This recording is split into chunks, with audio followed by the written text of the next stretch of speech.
Okay, so welcome everybody to the Paradise Group's 27th meeting. A very big day today. I love to see all the OGs. I love to see everybody who could make it today. Thank you and I appreciate it as always. So, what I'd like to unreveal for you is the Paradiseship Incubator. Now, the Paradise Group will now host a yearly competition that is called the Paradiseship.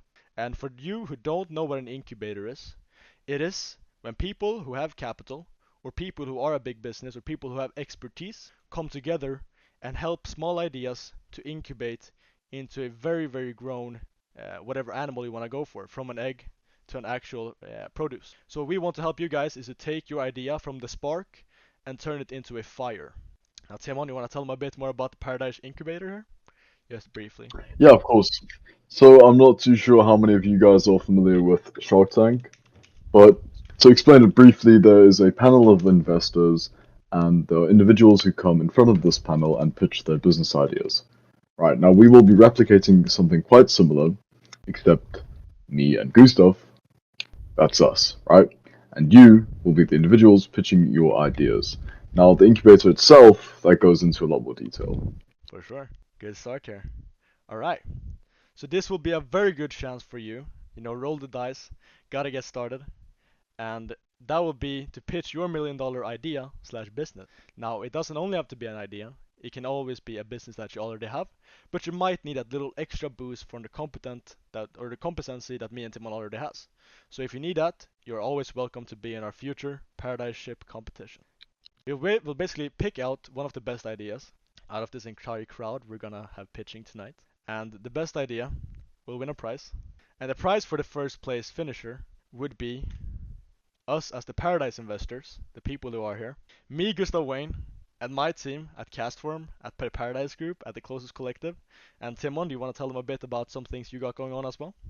Yeah, well, of course, I think most people are familiar with the Paradise Group. Some of you know the Closest Collective. Now, Castorm is an up-and-coming lead generation software that is blowing away all competition, and I think my space in that, yeah, it's going to help a lot. Now, especially for everybody who owns an agency or any form of business, Castorm will elevate your clients and your leads to an extreme extent. So we'll get into that little bit later, but all I can say is that we have the resources, we have the network, we have the connections, we have the capital. Do you have the idea?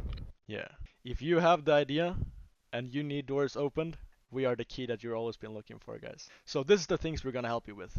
We're gonna get you consultations absolutely for free. We're gonna consult you on everything, try to make it work, try to turn your idea into a multi five-figure a month idea, or maybe even a six-figure a month idea, whatever how good the idea is. We're gonna execute it with our Castform private software that is getting launched tomorrow, actually. So that's pretty exciting.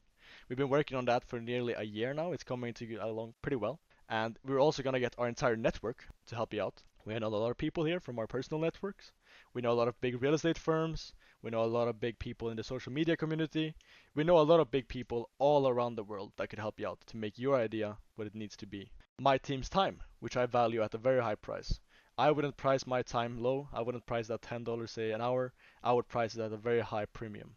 So you get all of our time, all of our effort dedicated towards helping you scale to the next level. And then, of course, mine and Timon's time, not only my team's time. Of course, it depends on the expertise required for your venture. Depending on your industry, depending on your niche, depending on your demographic of people you want interested, your business venture is going to differentiate a lot. But of course, the people that you'll need is also going to differentiate. So, depending on the project, we have between 5 and 20 people, depending on what you need.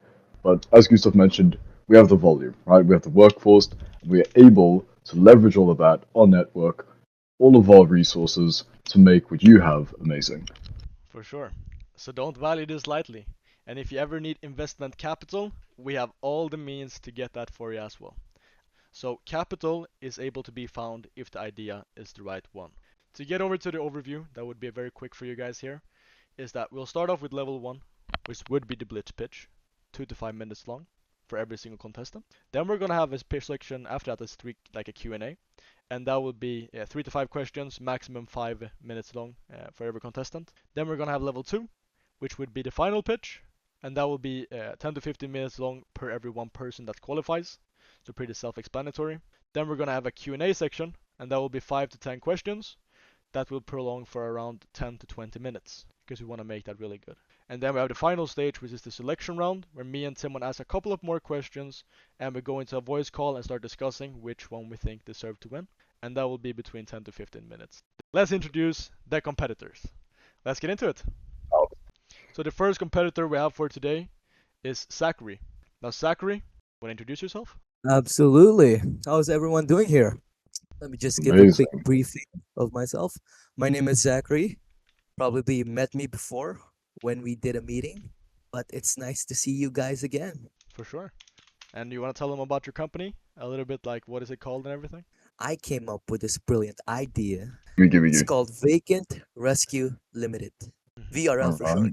Absolutely. Let's get over to the next contestant. So first up, we have Zachary with his company called Vacant Rescue Limited. Interesting. And I see you're seeking expertise and help from the real estate side of our ventures, right? Absolutely. Right. And it is a service. It is a service. Okay, perfect. So let's get Leo. Right, Leo. And Connections University. That's here. Hello, hello. How's it going, Leo? Amazing. You? You want to tell them about yourself and what you're seeking here today? My name is Leo. I'm 15 years old and I am from South Africa. All right. And you are the owner of Connections University, and it is a service. Is that correct? Yes, All right, that perfect. is correct. And then we have our very good friend, Desharn. Desharn, Hello, hello. how's Hi, it I'm going? Deshaun. I'm from London, UK, and what I'm offering is a service. What I'm seeking most of all is a great minds to help me out. All right. And what is it, a service or a product? Okay. A service.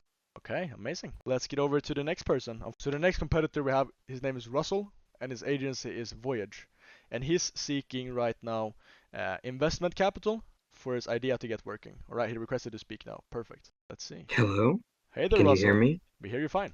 My name is Russell Sparks. I'm 25 years old. I'm not really a businessman, but I'm just a small town boy. You know what I'm saying? And I'm out here grinding. And I have an idea. It's a winning idea, and I believe in it. Russell is here to take you the winnings. And the next person we have on top here, his name is Hassan. Hassan. Hi guys, my name is Hassan. I'm from England and I have a sales company called Prospect Genius. I'm seeking investment capital for this. I'm seeking investment capital for my sales company to improve the system, and I'm selling a service. All right. I reckon that our lead generation software could help you a lot here, Hassan. So looking forward to see what Hold you have to on. pitch us. Of course. For sure. The next person we have up is Chris, our good friend Chris. Chris, our media genius. Wanna unmute and get started? Hello, everyone. What's up, Chris? Um, my name is Chris. I'm in Toronto, Canada right now, and I'm 14. The idea is basically um helping you guys with the social media. I have around 80,000 followers on Instagram, and I have everything down with the algorithm, getting views, those types of things. If I could help you guys get the views and manage those types of things. Chris is Yeah. doing very well. He has nearly 100,000 followers on Instagram, and he's here to take the winning. All right. So now we've seen a couple of the competitors. We have Zachary with Vacant Rescue Limited. Then we have Leo with Connection University. Then we have Desharn, and he owns the project KO, and he's seeking expertise and knowledge, and he wants to make a very good product. Then we have Voyage. Then we have Hassan. He's seeking a better way to improve his software. And then we have Chris, who wants to help the community grow by his social media platform. That's basically it. So let's get this started. All right. I want Vacant Rescue to start off. So Zachary, you ready to start pitching your blitz pitch? Absolutely. This is the design that I have prepared for you guys. Vacant Rescue Limited. Okay, my name is Zachary Villanueva. I'm an entrepreneur who has crazy good ideas and an amazing proposal to ensure its success. But I don't know if it's a bad thing that I have a trait, but I'm quite the perfectionist. I always see things through and make sure they get done. I literally live by the saying, rest in the end, not in the middle. And the only way I'd stop a project is if I die or become incapacitated. That's how driven I am. And I know in the server, that's how driven you are. Like, I didn't come here by chance. I came here by choice. But I also know that similar people attract, and we're very similar. We both want money, but not just any money. We want big money. You and I are alike. We both want money. Big money. Big money without too much complications. Big money in big money markets. But wait, what big money markets are we talking about? It's a real estate venture. Wait, real estate venture? I've heard of that a million times now, Zach. But hold on, it's not just any real estate venture. It's an Airbnb arbitrage venture. So basically, let me give you a short rundown. What we do is we get the property, we contact the rental property owner who has any vacant properties that he is currently renting out, specifically long term rentables. So we list those long term rentables on Airbnb. We set up an agreement with the property owner to list the property on Airbnb, then list the property with an additional charge so that we could get an arbitrage difference. When a tenant books that Airbnb, that additional price charge goes to you, whilst the agreed upon price is kept by the property owner. For example, there is a property that's an apartment that's selling for $100 a night. And then we created a contract with that property owner to list that on BNB. And so we add $150 to the original price, but still promise to the owner that he will be getting the $100.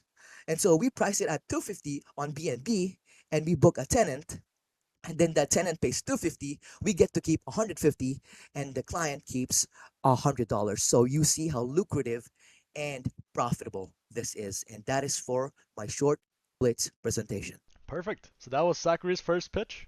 And now we're gonna get up the next person. And the next person up today would be Connections University, which would be led by Leo. So Connections University is all about connecting people with who they need. Everyone needs people to help them. You can't do anything by yourself. We will be doing all of that for you. We will be getting you video editors, but anything you possibly need, we have. We will connect you with any type of specialist you need. Next slide. This is our logo. People will go and apply for exactly what they need, and then we will connect them. We will have a conversation exactly what they need, the prices, everything. They will then pay the specialist and then get everything they need from them. Yeah, that's it. So that's an interesting start. Sweet, sweet, sweet. I like it. Let's Thank get you. into the next pitch of today. So the next person we have up here is Project KO, and that will be led by Desharn. My name's Deshaun and I'm from London. And first, let me tell you about my story and what inspired me to do this. So, what inspired me was the old me. I was a self proclaimed pacifist, someone who would never fight, get into trouble. But one day I realized the world is not all sunshine and rainbows. And I came to the conclusion that I need to train and become capable and dangerous because you never know when the time calls. About 2 years ago, before I stepped into a martial arts gym, I was putting off for so long. One day I just got up and said, I'm going there.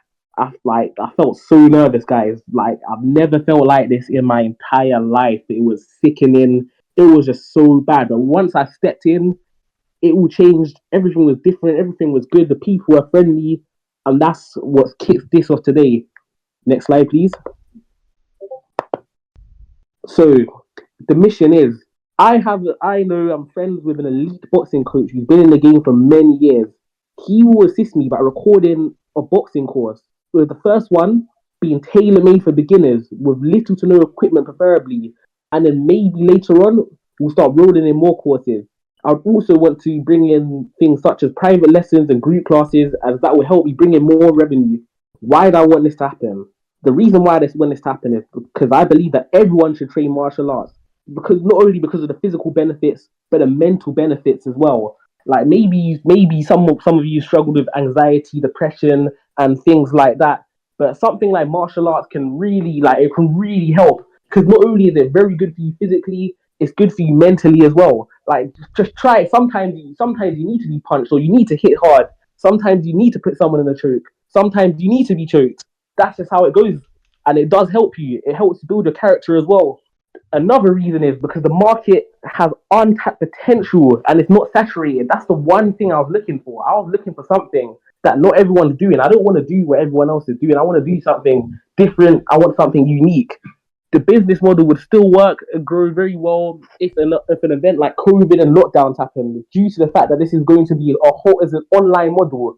Most people also don't like to go to normal martial arts gyms, including myself, who sometimes not gone to them because they try to charge extortionate prices.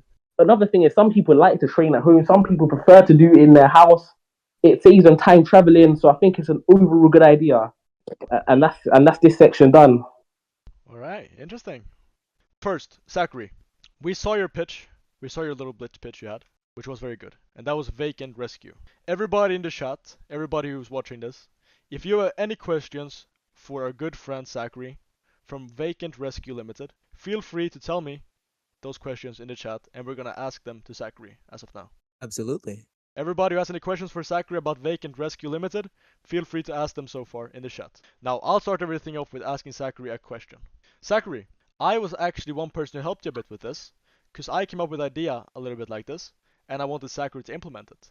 Now, Zachary has taken it to the next level, but one thing I would like to check you on right now, Zachary, how do you entail that you, as a person who outside America, would be able to do something like this? I was preparing for this, actually. Looking at the market research earlier when I was doing market analysis whilst everyone was sleeping, I looked at the different ways that you could possibly do this, and you don't need to be in America to successfully do this arbitrage because you don't have jurisdiction over the property. You're only getting the tenant for them via B&B. So what you're doing is you're basically putting their property out there on the market and waiting for the tenant to come in and occupy the space. So basically what we do is that we create connections and have communications with the property owner, the tenant, the management, and of course ourselves as well. So basically we let them do the work while we only communicate with them. Does that answer your question? It does. Timon, you have a question for him? So this is extremely lucrative, right? Because it is in the real estate landscape, and that industry can be extremely competitive.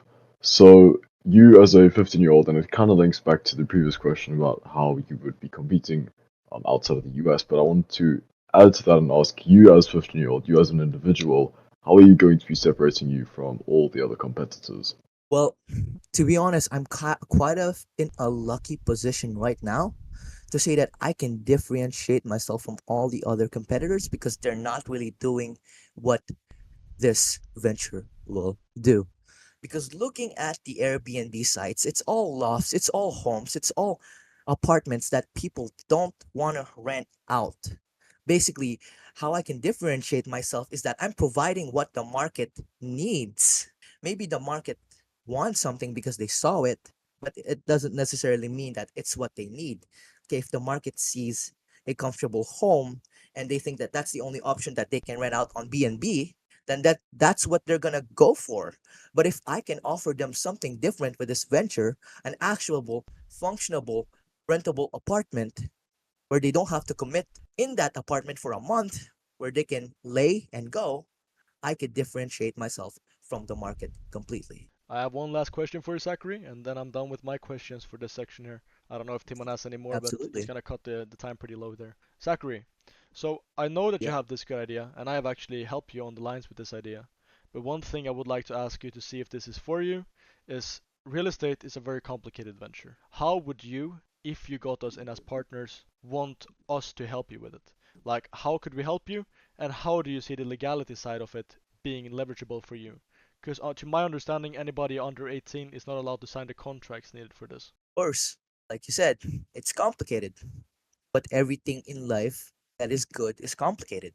Like when they made the first Lamborghini, it was complicated. But now it's a luxury brand. And so I see myself as a 15-year-old who, it's true, I don't have the leverage to talk with them.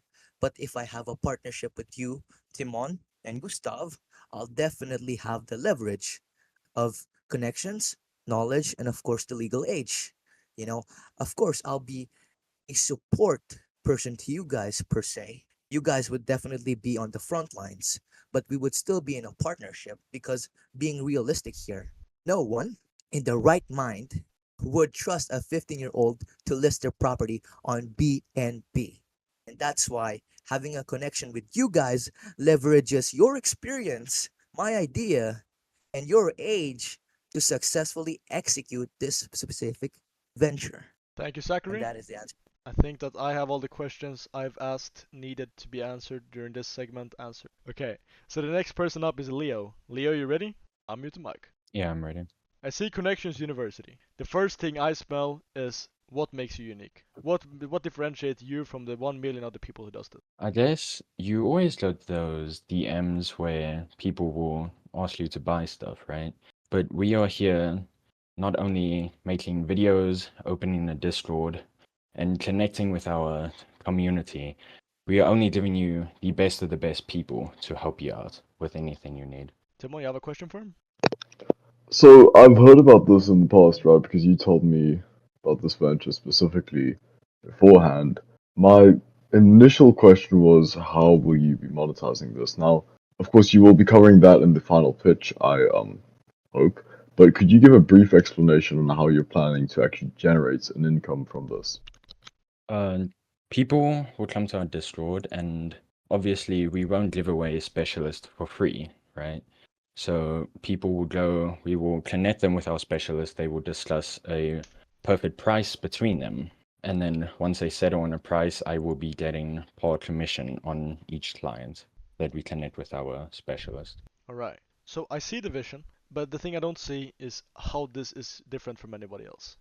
Is it anything that you would like? What do you need to make this very big? Like, it's a business operator on Discord, and you want to arbitrage things on a certain level. How come you would need our help, and what do you think would be needed to make this really successful? I guess the most important part about being successful is by having a big community and trust, right?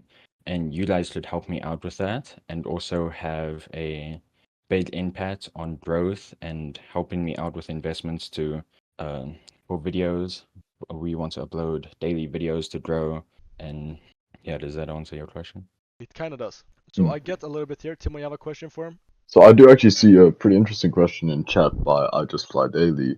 Pretty much what I was going to ask. His exact words are, why would people come to your Discord? Can't they go to the million other platforms that are more established? That's a fair point, but almost any other website you have doesn't have the best, or they don't have everything you need. And we will provide you with basically almost anything you would need, we have for you. Okay. Okay, sweet. Thank you for that, my little journey. You can retreat back into the audience. Alright. The next person we have up here is our good friend as Project KO, Desharn. Here we go. Hello. So Desharn, if anybody has any questions for Desharn in the chat, feel free to ask it. The first question that sparks my mind when I heard your pitch is of course that it was a very beautiful camel you were riding there. Big ups to you, my friend. But the second thing that came to my mind was courses. It has a like a bad smell in my mouth. If I say the word course, it is a bit like you think of Andrew Tate, or you think of any other Iman Gadzi, or you think of all of these different course sellers that are basically doing it on a mass scale that isn't provided that much value. Now, Desharn, what makes your course any different from any other self-defense courses? So, to address the first point, the word course, you can change that. You could change it to training. You can use this, like, you can find something to make it not seem as such a scam. I understand that the word course has a bad stigma these days. What makes mine different from others? You know what? Sometimes it's not. So there's two things. First of all, I would want really good production quality, like very good. Try to make it as best as possible. Try to make it aesthetically pleasing as possible. Second of all, sometimes it's not all about being different. Sometimes you just have to market it better than everyone else. If you can do that, and people have brand loyalty towards you, which is something I would hopefully hope to obtain, then I don't think it being different matters as much. Okay, so I get that. Okay. But one valid question I see here in the chat is, do you have a loyal following already online? And the second one is, why would anybody want to train MMA or MA online when they can just train it by themselves? You can't really, or you can't So, train it by yourself. You have to have like a trainer or something, or real life, the equipment and everything like that. sorry, what was the first question? So the first one, do you currently have a following? Oh no, I Then how would you don't market have it? a win, but that's something I plan to build. The second of all is it's not MMA. We're starting with boxing, hopefully. So, and why would they train with us? Because one, we try because MMA gyms are and boxing gyms and fighting gyms. Where I'm from, they're charging ridiculous prices just to train 1 or 2 times a week. It is crazy. That is something. One point I want to tackle. Second of all, I want to tailor it to beginners. Some people may be into like when I first was. Some people may be intimidated or not want to go in person. So maybe it'd be good for them to get a beginner course and maybe start online. Okay. You have a question for him, Simone? Alright. Yeah, so I mean, a lot of these questions are in chat is relatively, it's definitely valid. I think it's based on opinion, right? Because I'm sure you can train by yourself, right? Having your courses online, you can train by yourself, you can do it in your room, but you will still require the equipment, unless you want to do shadow boxing, which, still you'd need to practice that live.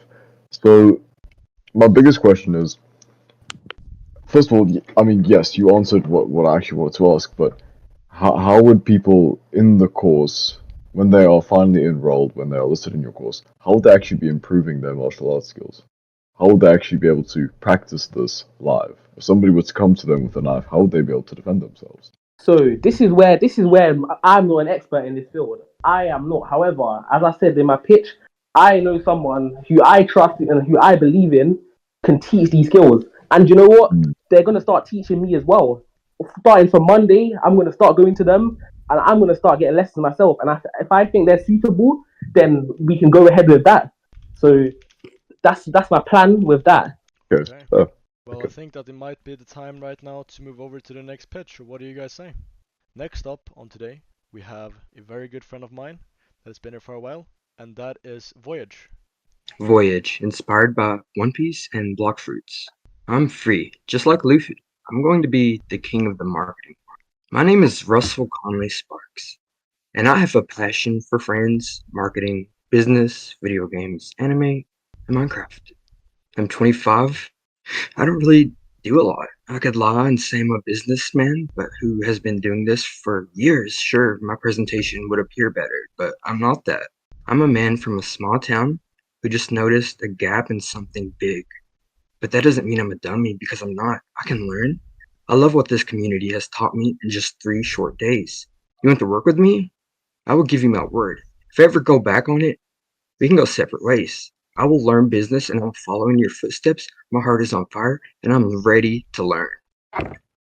If you see here, Block Fruits is in the top right corner and it has 700,000 players daily concurrently. It averages around 500, 600, 700,000 players every single day. That's crazy.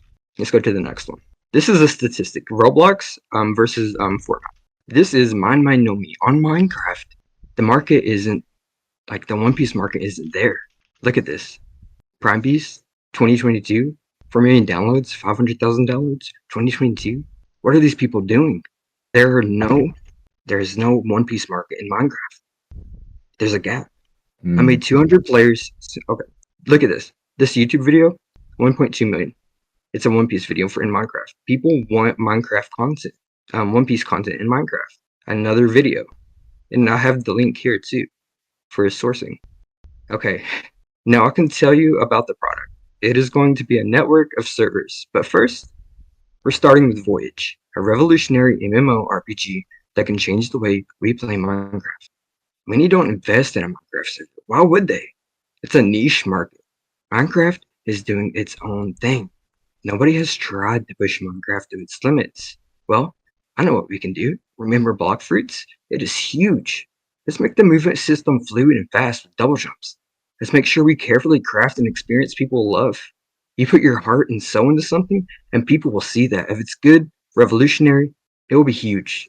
Because of the market gap for One Piece in the Minecraft community, if we did what Block Fruits did, it's going to rot off their success, and we're going to be very, very rich. Now onto the bigger things. Dungeons, raids, trials, crews, factions, PvP. Like everything is going to be robust. And why are we having dungeons in One Piece World? Because it's fun, it works. It's an MMO. Tell me, would you play an MMO if it didn't have dungeons or a way to level up? They're vital for the community to feel like they are actually able to do something. Content is key. I would like to explain things a bit more, but I can't. I'm sorry. My time was limited. If it wasn't, this would be the easiest sale of my life. Well done, man. I love it a all right. lot. Very unique. I love unique ideas, guys. So thank you very Mm, much for pitching it for Sleepy before we go over there. Because I think Sleepy has a very, very unique idea. Easy it is to implement is another matter. But the first question I would like to ask Sleepy while you guys are writing it down in the chat is Sleepy, I have a fair share of experience with developers. I myself have my developer for my cast from software, and I know how expensive, but also how time consuming it is. It's very hard. So Sleepy, how do you think you would be able to capitalize on that? How do you think you would be able to build a good product, and do you think you would have what it takes to make this big? Yes, definitely. Developers are expensive. I get that. A lot of freelance workers are expensive. And how are you going to make a profit? I mean, at first, you might not, but you don't give up. Listen, if you put time and effort into this, you are going to make millions. You might not in the first year. Okay, Block Streets did it. They didn't give up. Look at them now. They are a multi-million dollar company into the hundred of millions. You know what I'm saying? Sure, the investors might want to get off of it because it doesn't do good in the first year. So what? The second year, well, it's gonna blow up. The third year, it's gonna blow up like Block Fruits did. We're gonna constantly update this with updates. We're gonna be able to make money to afford these developers. People will come to us wanting to work for cheap that are good, just so they can have the experience. One thing I would like to ask before I let Timon and the audience ask is this. I know how development works. Does Minecraft have the ways that Roblox is? Does it have the right coding language? Is it able to do the same things? Does the code allow the game to work as you would be able to work it in Roblox? Because what I know is that there is really no mods that is customizable as you can find in Roblox. In Roblox you can find like some CS:GO thing. I've never played Roblox, but my cousin does. You can play CS:GO in Roblox, you can play Rust in Roblox, you can play all of these Mm. games. Is that really doable with the Minecraft game itself? That's a good question I would like to ask you. Yeah, easy. You say that mods are hard to construct. What about plugins? You know what I'm saying? Like, they're different. If I wanted to get on a server, I don't have to download anything. You know what I'm saying? I can just boot up my Minecraft launcher and hop on, Voyage. But if I was a mod developer, I couldn't do that. They would have to download the mod. Timmy, you have a question for him? Yeah, so interesting what Zach mentioned, right? The actual development code of Roblox, right, where Block Street comes from, is Lua. Okay. Now, as an ex-gamer, I know off the top of my head, Minecraft is written in Java. Now, of course, because of the actual code being used, it does limit what you can use and what you can implement and what you can scale. Do you see that as a challenge coming up, or do you think that with the right team you would be able to bypass that? With the right team, I could bypass that easily. So one question I have, now I can take that later if you move on. We have a pretty short schedule here. Everybody who has a question here for Sleepy or our good friend Russell here, as his name is, feel free to ask it now or else we're gonna have to move over to the next contestant. Alright, we have one here. What is the question? He asked if you're gonna add in canon events or canon from One Piece into the game. I mean, I can't add in canon events, but I'll add in events that are very similar to canon events, like Block Massively. Fruits does. So thank you very much. I think it was a good pitch. Unique idea. Hopefully that is enough to bring you into the next level. Thank you, Sleepy. You're welcome. Thank you for having me. Now, the next person up is Prospect Genius with our good friend Hassan. Hassan, Before I get started, my name is Hassan. I'm the founder of Prospect Juniors, and me and my team we specialize in elevating businesses through sales and lead generations. Next, so our team we consist of over 50 sales professionals, which are actually trained by other people, not by me, but other who have years of experience in sales. We also have 10 trainees who are going to be in our sales team in like 1 or 2 months. Next. So we have two lead generation and we had three clients. And in these three clients, we had lead generation and we had people employed already. Now they would be, manually getting leads. From our next client, we have decided to, invest into Gustav's lead generation software called Castform. And with this investment, I hope to, get the best quality leads because to be honest, I trust Gustav like with his leads with everything. So I have all my faith in him. Next. right? By the way, guys, by the way, my bad if the presentation is shit. I had like 30 minutes to create this, so my bad. Anyways, in our client, so you guys know that I'm actually established. I'm not new. Wait, give me a second. Keep going, Hassan. All right, yeah. I just took in a DM, but basically we have clients, and we've had 3 clients, and they were online course, a content management agency, and a concierge services, and we gave them outstanding results. And our newest client is a web design agency, which we will starting calling in 2 weeks. And uh, I think that's about it.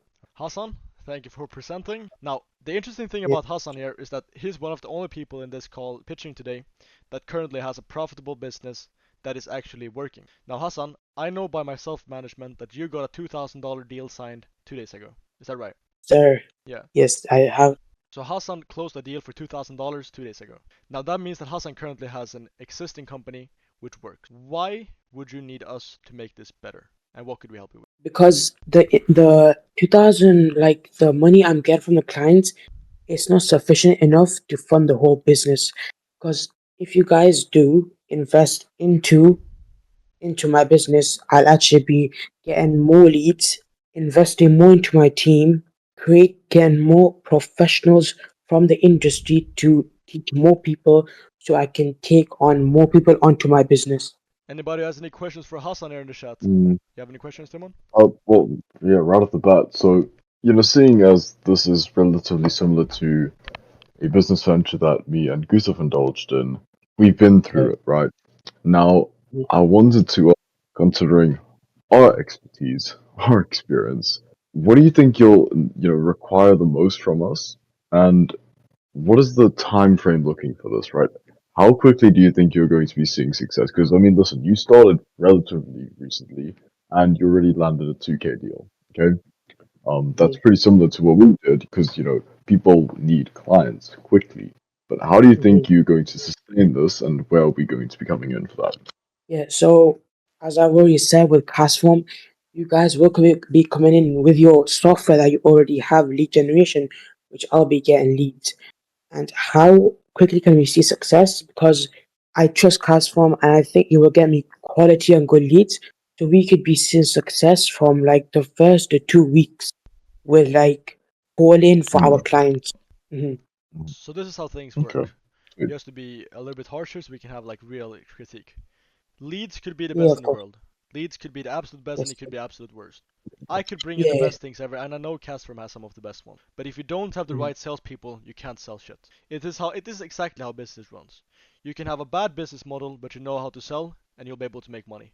But you can have the best business model in the world and not know how to sell, and you won't make any money. Now, do you believe that your salespeople, because that's why me and Timon quit that business, do you think you have enough salespeople, enough competent talent on your team that will stick around with you for too long? Like 50 people on an employment salary would be too much, and 50 people working for you on just commission would be very short term. I think people would be mad if they don't see success instantly. How Mhm. do you are you able to pursue that? Like, do you know your salespeople are competent enough, and the salespeople that you have are competent enough?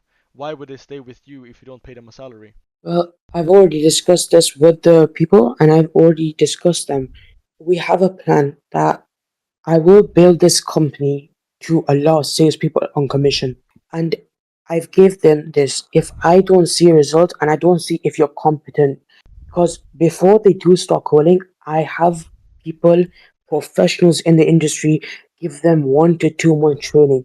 And if and I've told them if when I expand the company and I don't see you calling or dialing or getting, calls and that, then I will cut you off. And the people who do stay in the company, they will be getting a recurring salary. And then, of course, it'll be a more of a spike of motivation, and then you'll be getting much more results. But right now, which Mm, I've seen 10 to 20 competent people in my company who are actually getting results for clients. Because okay. we did do commission base for my other 3 clients. This is like my first monthly retainer client. Mm. Okay, that's amazing. Yeah, I mean, that kind of covers the sustainability question that I was going to try and elaborate on as well. So good job for covering that in advance, since that was one of the biggest problems that we ran into, right? keeping not only our clients, but as well as our employees and workforce sustained, right? So that they're healthy, wealthy, and working. So that's good. Thank you, Thanks for having me, Hassan. guys. I think you answered most of our questions, and we'll see if you move on to the next round. Hopefully, I do. Next person we have is Chris. Chris, Um, yeah, just I have a bunch of followers. That's basically what I was gonna say. There's nothing like you guys will be having to spend money or that much time on helping or something because it's like it doesn't require any money or any of the connection and stuff. So I don't think there's that much of like bad to just letting me help out because also the proof that I have is just the followers. Um, there's not much that we could lose if things do go bad. Maybe just guys, sorry. I have to go boxing in like 13 minutes, which means I probably gotta leave in like 3 minutes to get ready and stuff. But yeah, there's nothing much for me to say. And for the final, like the next stage of this, there's also probably not much I could say. And I was thinking if I get this good with the social media with you guys, like next year there'd be like 2,000 or a bunch of new members and stuff. But yeah. for sure. All right. So after much being here in this call, we gotta do some decisions, guys. And if we go back here to the overview, we have now went through the blitz pitch. We've now pitched or had people pitch for around. It's been probably around 1 hour or a little bit less, and we've asked them questions. We currently asked them questions, so it's time to get over to the selection round. We are gonna be very harsh here, unfortunately. Not everybody will be able to make it. I'm very sad to say that won't it's gonna be pretty harsh. We're gonna give some feedback to every person. If we don't pick you, it doesn't mean your idea is bad. But what it basically means is that I don't think I have the resources or the expertise to help you make it that big. Or it might just be that I think your idea is shit. It's one of the two. This. Now let's go over the competitors again. The first competitor we have is Zachary with his vacant rescue, the super innovative and very good idea about Airbnb arbitrage with real estate. Very good idea in my opinion. Then we have Leo with Connections University. They have a business where they basically are looking at basic consulting or putting together different type of needs together with an expertise. So the next person we have here is Desharn. Now Desharn has this project that's called Project KO. And Project KO is a project that is all about boxing and self-defense. And he has a professional boxer or self-defense artist who can help him out with creating this course or this basically training program for people to be able to do self-defense training at home. Then we have Russell with Voyage. Russell, an advocate person who loves to go into gaming and any other industry, and he wants to create something called a Voyage is just like Bloxfruit, which is a very famous and popular game in Roblox. He wants to create One Piece into Minecraft and make that a reality. Fill that gap. Then we have Hassan with Prospect Genius, an already existing business which makes some money right now and is getting some clients. He's currently making quite a good amount of money and he has a lot of good ideas. Then we have Chris with MediaVoz. That's Chris.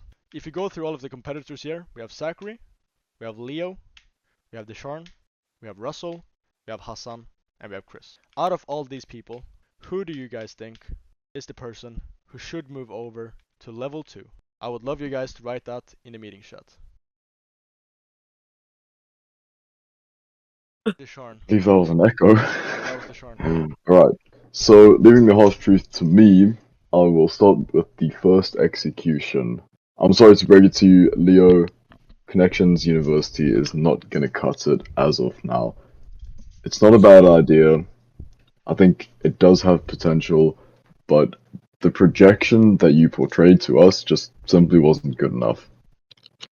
That's good. I'm glad I got the opportunity to be here. Thank you, I'm Leo. glad, bro. You know, it's always good to have somebody with the confidence to speak. I truly believe in Thank your you, idea, everyone. but I do think that you are the person to implement it, not me and Simon. Thank you, guys. Alright. Zachary, no time to have fun now, bro. Soon your execution might come, my friend. All right. So I'm gonna have to Ready to taste the unfortunately sword. I'm gonna have to break the ice on the next one. And I don't like to break the ice on the next one. Because I like the guy a lot and I've worked with him before. Unfortunately, the Shorn won't be able to cut it for this competition. Now, it's not because I don't think the idea is good. It is simply put that I have no experience with selling a course. And I don't do martial arts. And it's just things that isn't lining up with me. I don't have this personal brand to make this as huge. I don't have the knowledge in courses. I don't have those things. But I truly believe that if that's what you're passionate about, go for it, Desharn. Thank you. Thank you very much for taking the time, Deshaun. And you're always welcome to stay around the community, and our businesses are going well together as well. Thank you very much. W Deshaun, guys, he were dared to come up here. Love you, man. Hopefully you could be able to come next year as well. Love to see it. All right. So All now we're right. cutting it pretty close here, guys. We have 3 competitors left. Everybody, Mhm. the third person that I want going through is Russell. There you go. Unfortunately, Okay. Russell, you did not lose today. You move over to the final stage here, Russell. We truly believe in your fucking idea, man. And we want you to go into the longer pitch. Russell, I want you to pitch your idea later on today on the longer pitch.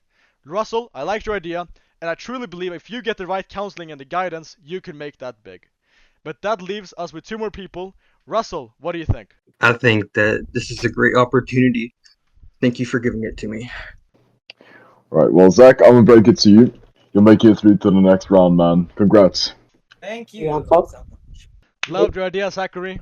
Proud to have you in it. Mm-hmm. The third competitor to move forward to the next round in the annual Paradiseship competition. Handa-san, congratulations, Yeah. man. You move forward. But it's not time to be so happy right now because we're only gonna have one winner, and that is unfortunately the truth. You might be happy now, but soon enough we're gonna cross a couple of you guys' streams, and that is an unfortunate reality. But one thing you can basically tell yourself about is that you made it through some of the harshest decisions that we've ever made. You guys were the 3 ideas that we think were the best out of 23 people we've had interviews today with.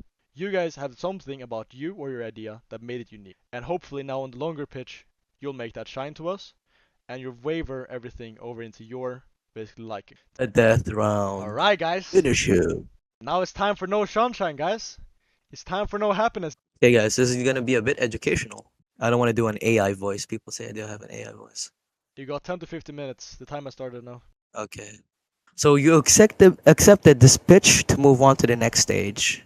So let me explain the real estate Airbnb arbitrage technicalities and its growth capabilities. Let's be realistic here. Okay, next slide. Back, please. Okay, so we're gonna address the main topics of interest here. I'm gonna answer every question you guys have, and I'll be making sure to answer the questions that you guys probably have in your mind in this presentation. So I'll first discuss how the operation works, next, the methodology, next, the target market, next, the requirement, which is the Google Docs that I sent on the meeting, the sustainable growth one, and the structure of service. So let's get on with operation. Let me give you guys a briefing first. So, okay. Next, please. So, briefing before the operations. Recently, there has been a gap that we have spotted in the real estate market, specifically on Airbnb.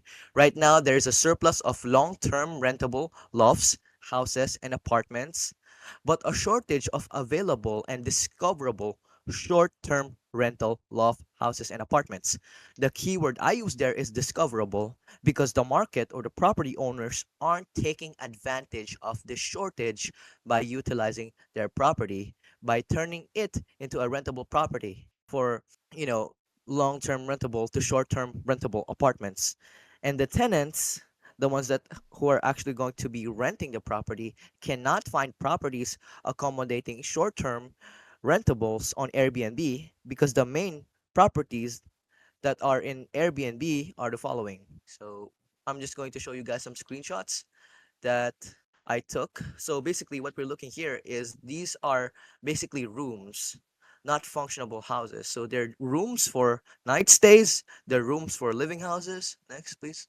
They're one room bedrooms without any kitchen, without any shower, without any accommodation. So basically it's not an apartment. It's just a room that you could stay in. And it's near a villa. It's of course used for sorry, I was not that. It's of course used for different occasions. Now, we don't want something occasional, and I'll explain why later. Next, please. And so, here are some of the categories that I'm going to show you what Airbnb is currently offering. So, currently, the options are rooms, amazing view, beachfront, cabins, countryside, skiing, top cities, lake, national parks, amazing pools, which, if I ask you guys, those are not places to stay at for 12 months of the year. Those are seasonal, right? All of these are seasonal. These categories of rentable properties are rented out only at a specific dates of the year, not the whole 12 months. But here's the thing, the US has many states who have big markets, markets whom tourists, locals, and foreigners frequent in. Of course, these people would want to have an overnight stay. They would want a rentable apartment, a short term rentable apartment where they can stay for 2 days to possibly a whole week. They don't want a seasonal rentable property. They want a functioning apartment that they could probably stay in, lay, and go for a few occasions. So let me guys ask you a question, and I want you guys to genuinely answer me, Timon and Gustav. If you were going to a vacation to California for a casual visit or even an event hosted there, and you were to book housing, would you rather pick the seasonal house or the functioning apartment? It depends a If bit. you guys were to Hmm. answer. It depends. Let's say the seasonal house doesn't have a kitchen. It's only a one night stay, and then you go dip the next day, but you're staying there for 3 days. I do like to cook my own food, so I would pick the apartment. Absolutely. And when you go to Airbnb, that's what you see, that's what you click on, right? Absolutely. Now let's go to the next slide.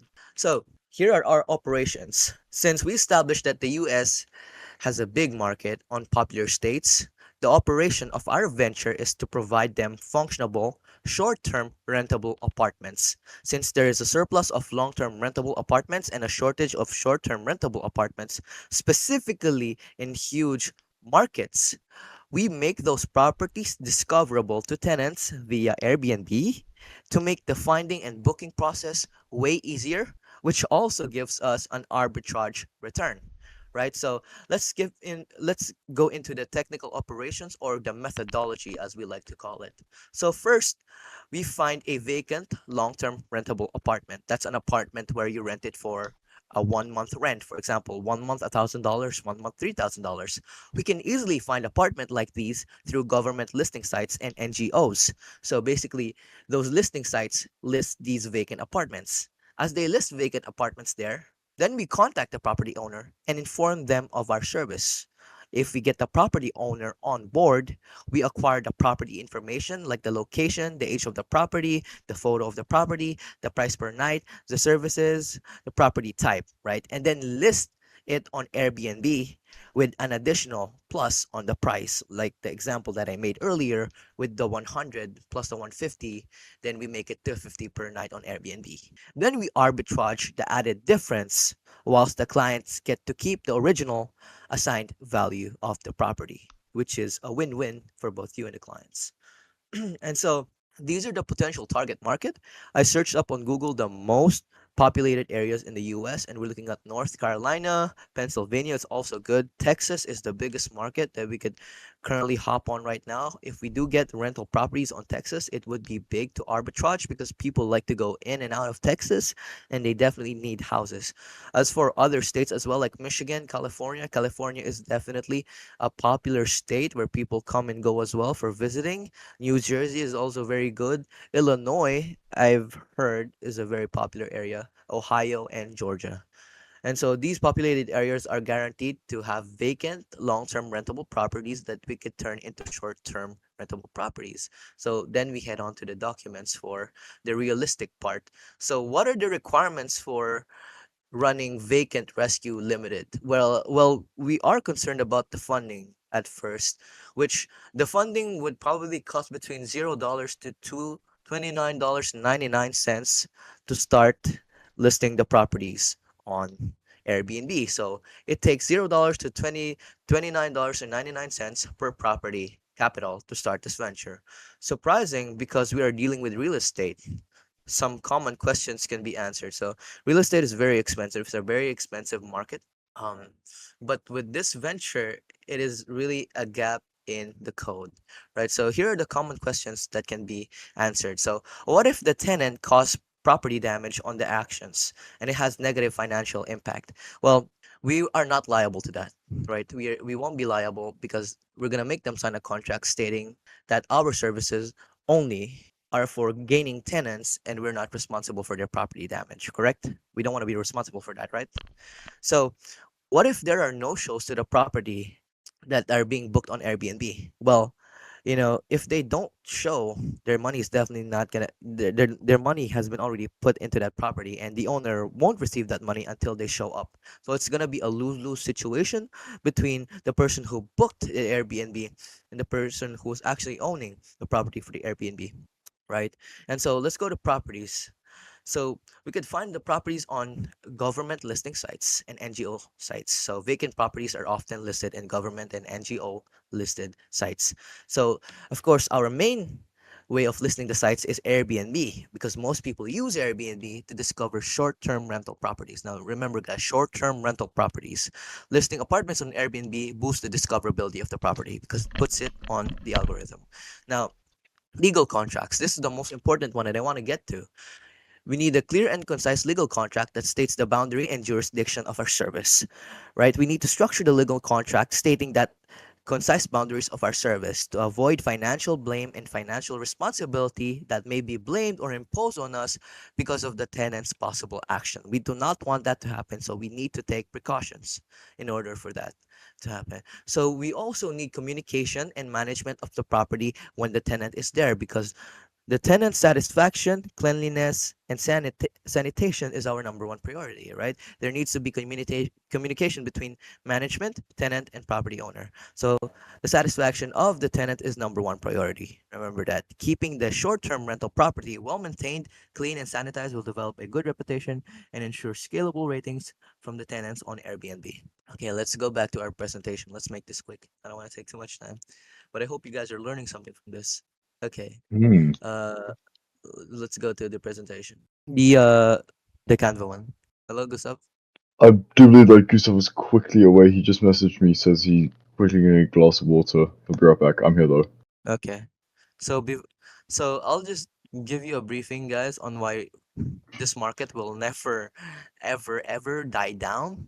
It's a forever venture, guys, because as long as you have human beings, they're definitely gonna feel emotions inside of them. They want to visit their family. They want to go on outings. They want to go on trips. They want to go visit their long-term relatives. They want to go to different places and experience different things. Now, they don't just want to buy a house every time they go somewhere else. That would be extremely expensive. And they also don't Mm. want to stay there most likely for a month, correct? And so they don't want to pay a month's worth of rent, but they also want to stay there for only 2 to 3 days. But they can't find properties to really stay there. And so what we do is we help them discover those properties where they could potentially stay. We could move on to the Canva PowerPoint now. Right. I'm just giving them a reason on why we could. Okay, next slide, please. So this is what it would look like for people to go and come out of California, one of our target markets. They come and go. They come and go on trips. Now let me give you a reason why. Next, please. The market will never end. So most of the market we're going to enter have a population of more than 3 million residents. Those states are tourist destinations where tourists regularly frequent for a family vacation and outing. So basically, in simple words, as long as people go to different areas and experience different experiences, they're gonna need housing because they want to be comfortable. They want to cook inside that house. But they also don't want to pay a month's worth of rent for only 3 days. So they would want to look for something on Airbnb, an apartment that hopefully suits them and is within their price range, and then they would book stay there for 3 days or how many days they want to, or how many days it's available to be occupied, and they'll have a very nice trip whilst not worrying about a month's worth of rent. Basically, that's what we're able to provide for these people. Short-term rentables for vacation purposes like these. And guys, there's a lot of people coming and going out of these states. So I guarantee you this business is very profitable because they're going to be booking it almost every single day, if not every single day. And so, next slide, please. This is just the structure of the service. So basically what we do is we contact the client who has the property, we call them, we put them through a Mm. brief meeting on what we do, and basically after they agree to us, we sign a contract. And then after signing a contract, we process the property, we get the information, and then we put it on Airbnb, those specific rooms that is vacant. And then once they're on Airbnb, they're gonna get booked. And then there's an arbitrage on the price. They pay the money, we pay the property owner what's rightfully paid to them, and then we keep the rest. So that's basically our Airbnb venture. Okay. Yeah. Absolutely.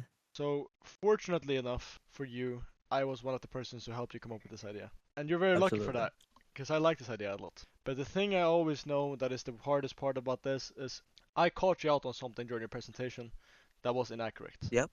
And that was that the people, basically the lender that lends this property out to us so we can list it on Airbnb is reliable for all damages caused to their apartments. That's what you said, right? Mm, Absolutely. Yeah. And that is not true. Because if you run an Airbnb But business, the people liable for that is not you, it's Airbnb. Airbnb. Mm. They'll invoice the person for the damages caused. Well, no.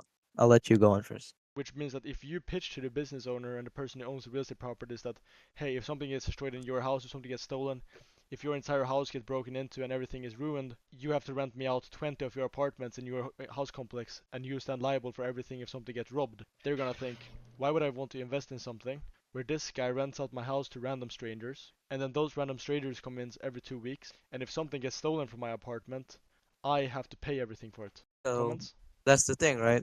So we're not liable, but the site that we're gonna be using, because they're the ones that who are going to be hosting the property, they're gonna be the ones who are going to be liable, but we're not liable, right? Airbnb or the property owner would be the ones who are going to be liable because still we're just representing the property owner and the property. That's not We're what, listing that it was not on what you said, Zachary. That's the BNB. thing. I gotta be harsh with you. That's not what you said. Absolutely, yeah. But which I can't make a rebuttal of. I did say that in the contract we were not going to be liable, and I think I said You no. said the I property know owner I would be said liable for all the that the damages. property owner would be liable. Absolutely, but I didn't consider that Airbnb would also be liable. If it's okay, would you like to? If I could ask an explanation, more of that, more of Sure. the terms. Granted. I think it's pretty good. Yeah, I think we're personally not going to be liable even if we do this.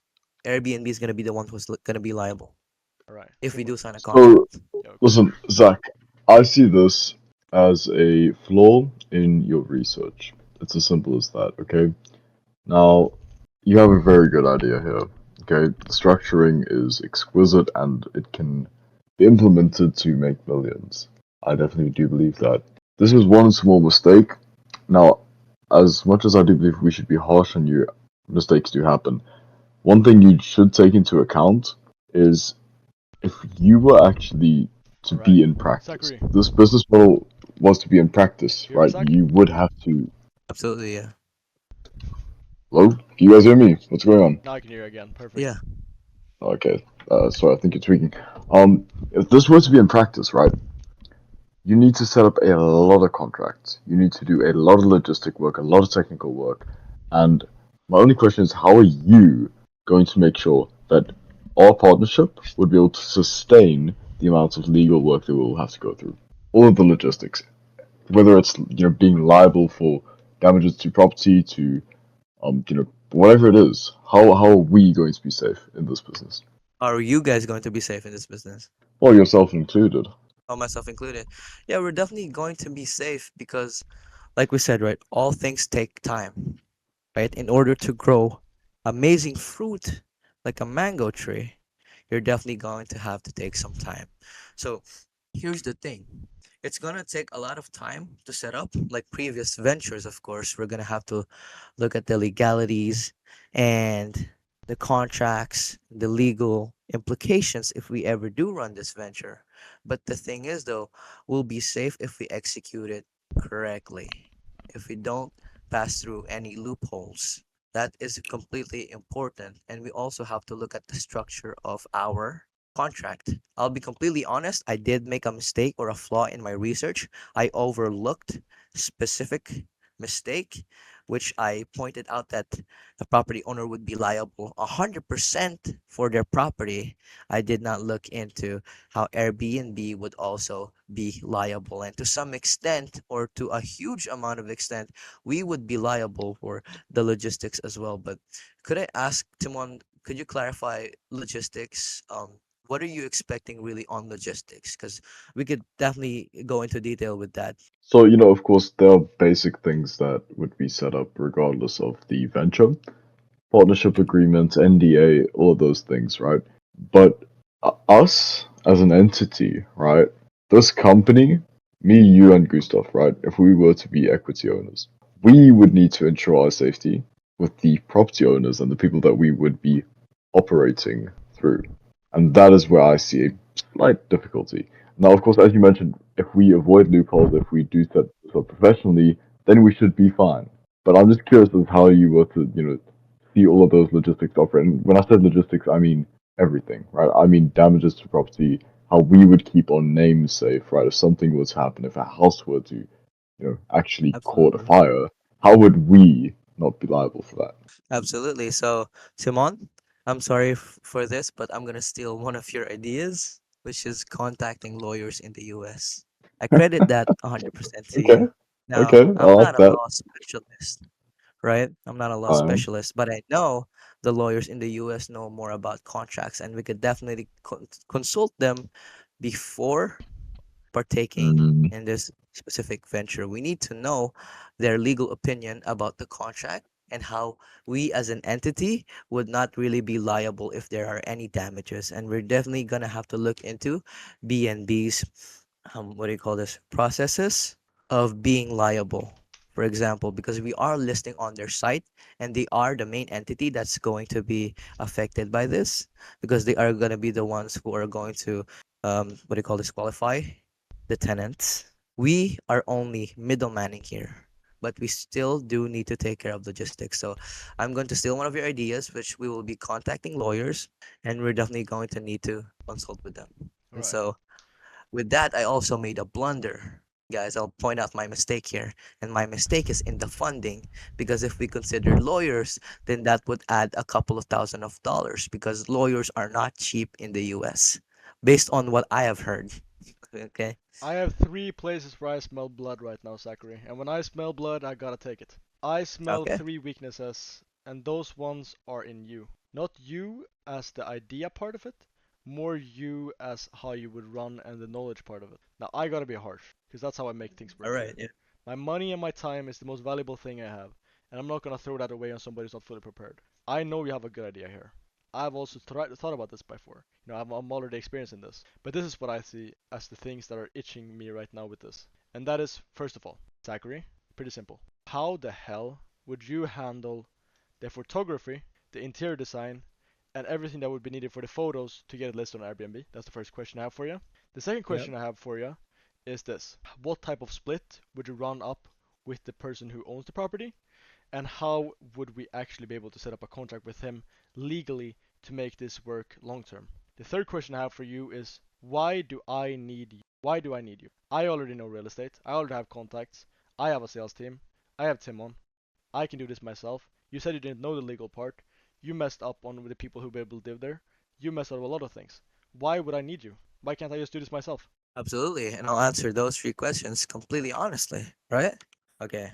So number three is going to be a bit of a personal answer. But okay.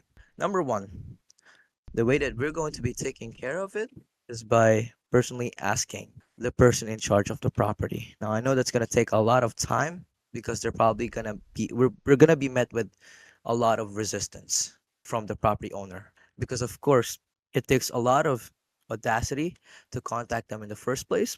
And for us to say that we need photography services just so we could post it on BNB would, of course, need upfront capital, which is one, blood that you smelled from me. The second question was, what was it again? Second question I had for you is one of them, why would I even need you? Oh, I thought you had three questions. Yeah, I had a few questions. The first one was, of course, the photography, and then the second one Yeah. was how would we set up contracts within the owners? Like, how would we even set that up? How would we be able to rent it out? Like, what type of split would we do? You never mentioned that. What type of partnership would we set up between our two parties? How would we operate the things? How would we get the new tenant in and new tenant out? How would we know what restorations would have to be done on every single property when it's left? Like, it's a lot of things. Like, after a person who's been there, who would take care of the cleaning? Who would take care of everybody having Absolutely. to get in new people? Who would take care of the onboarding? You're in the Philippines, bro. I'm in Sweden, and Timon is in South Africa. How would that be taken care of?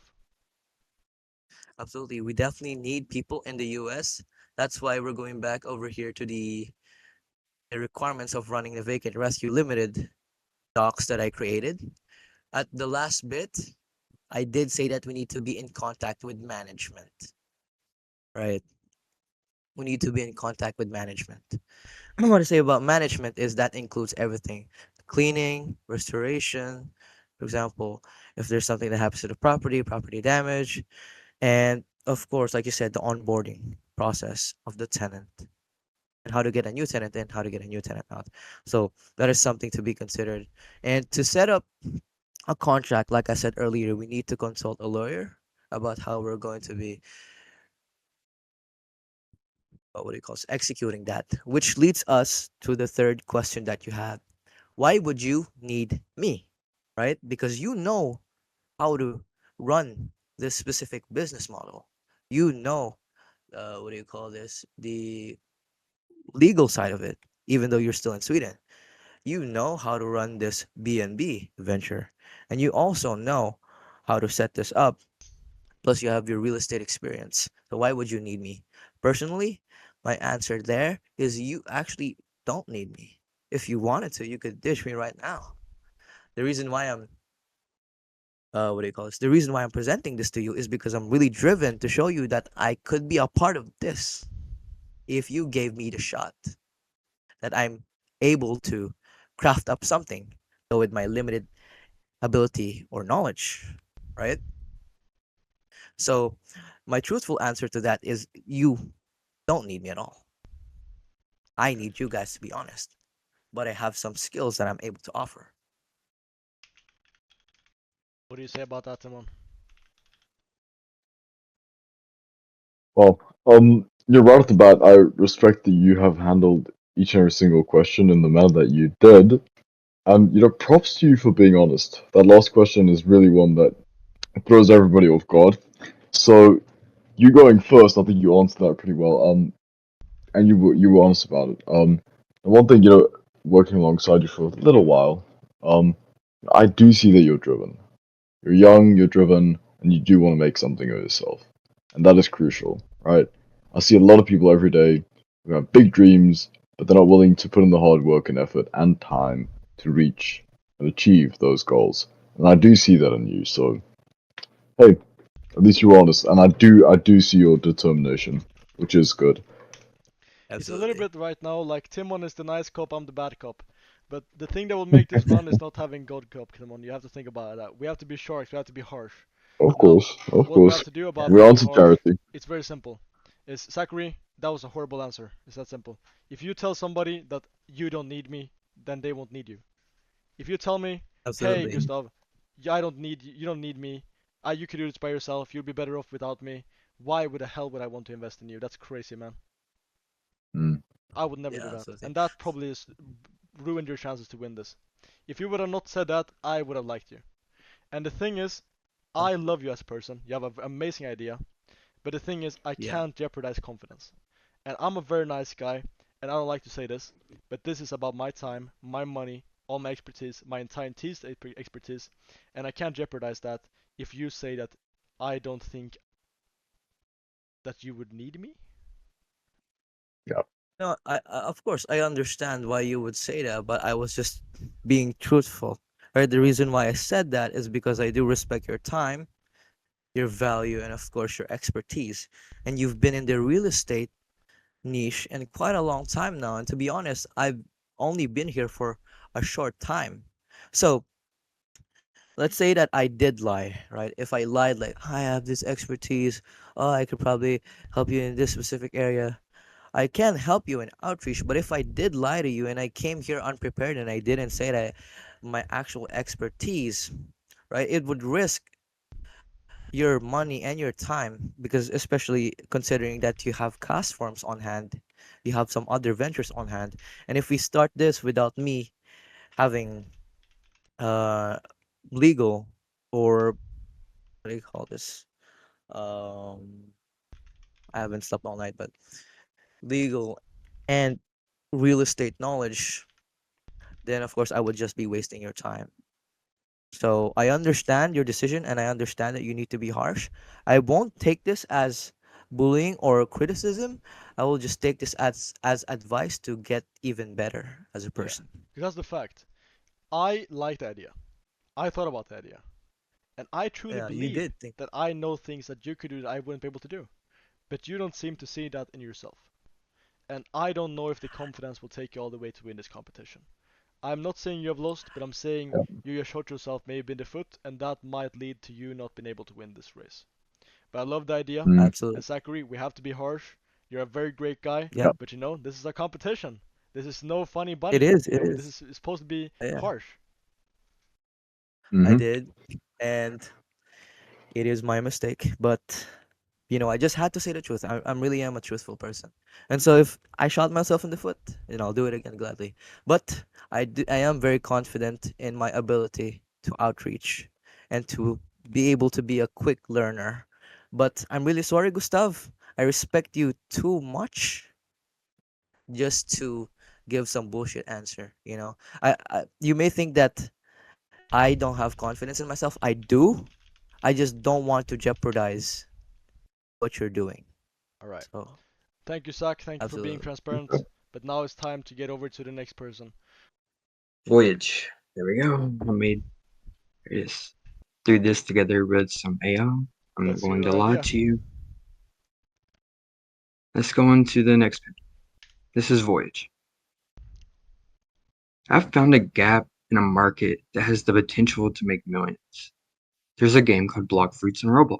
You don't need to know much about the game to understand what I'm trying to say. Just know that this game has blown up in popularity. But I'll tell you about the game anyway, just so you can wrap your head around everything better and understand the blueprint in my head to build a project that is going to make a lot of people rich. And in this presentation, I'll tell you how. Roblox is a video game that allows you to create your own world within their game. It is huge.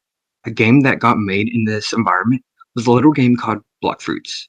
Block Fruits has 5 to 700,000 players that play daily. Depending on the time, here, take a look.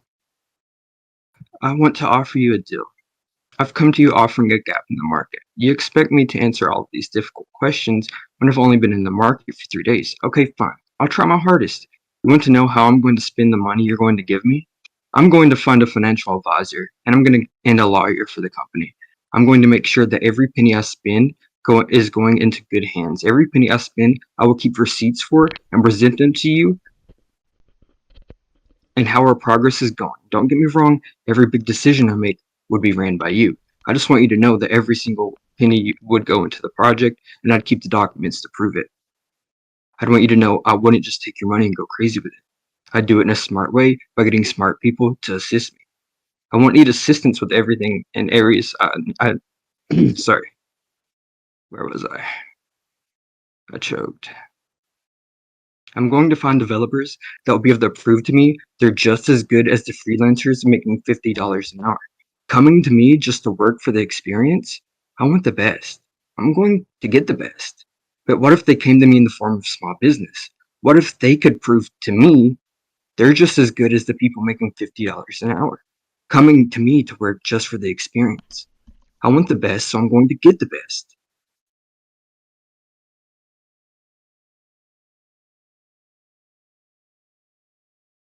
Mhm. Right. But what if a Minecraft studio came to me and could prove to me they're just as good as the best? That's what I'm going to be looking for. People that convince me they're good enough to work on the project. I will hire modelers, people who can make the items, bosses, monsters, anything similar. Once I get a solid team together and I get a demo ready, I'll show it to more and more investors until we get the money to guarantee that the project will be a success. So money will be collected from so many different investors, creating a hedge fund that would guarantee you won't lose money. And I know the tech demo will be for investors because based on how successful the demo will do. I can't read because dang it, your name's in the way.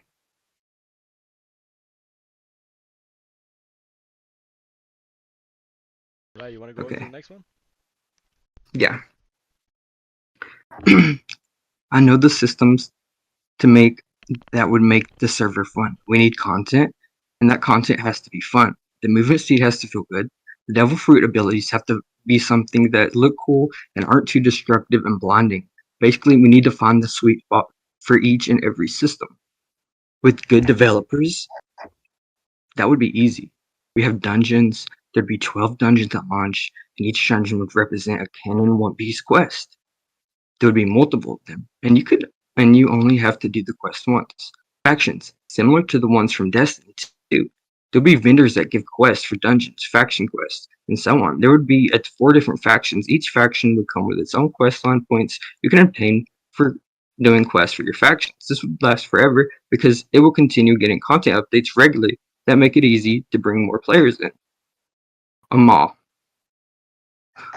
A mall that players can teleport to ride off the success of the server. Here at this mall, players could teleport to would be areas for hundreds of advertisers.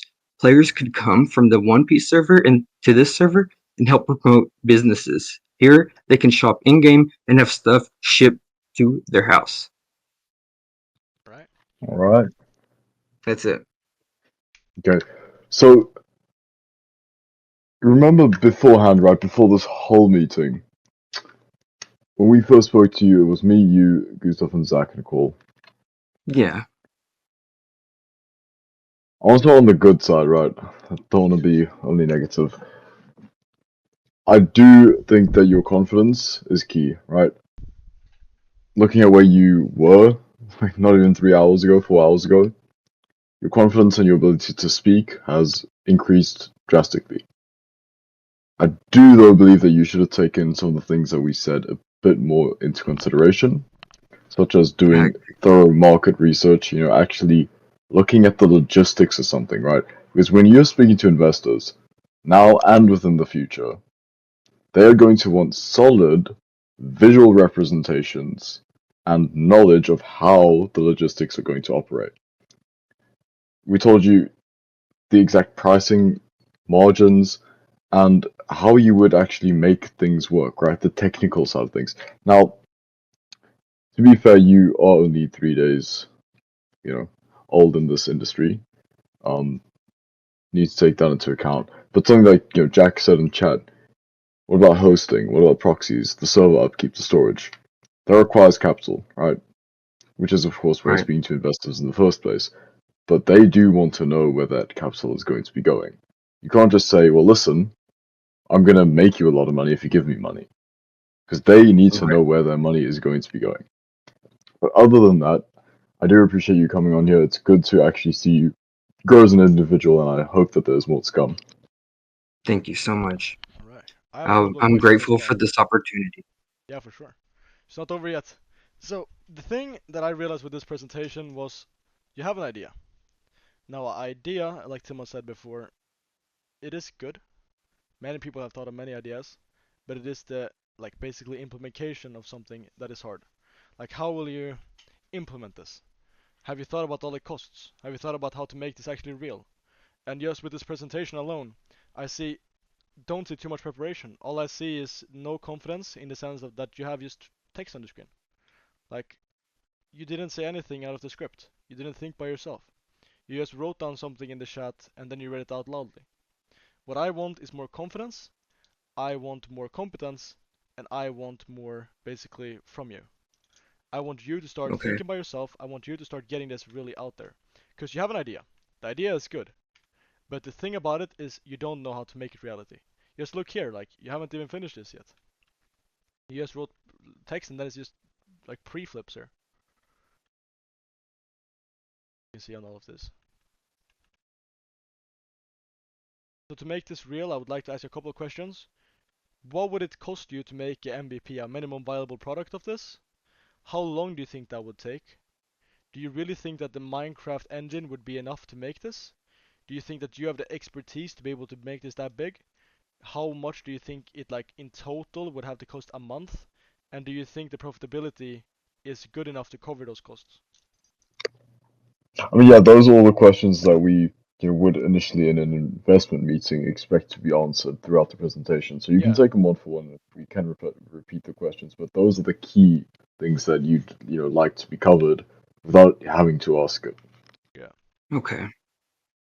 I mean, I understand that the presentation is bad. I mean, obviously, but I just couldn't put a good one together. I just don't have the experience to do that, like you guys are saying. But I'm a fast learner. I can learn fast. And if I worked under you guys, I'm almost confidently I could get to your level in about 2 years. Okay. So that is 2 years that I don't currently have. I understand that. Agreed. So Jack is a successful entrepreneur. He has his own software company.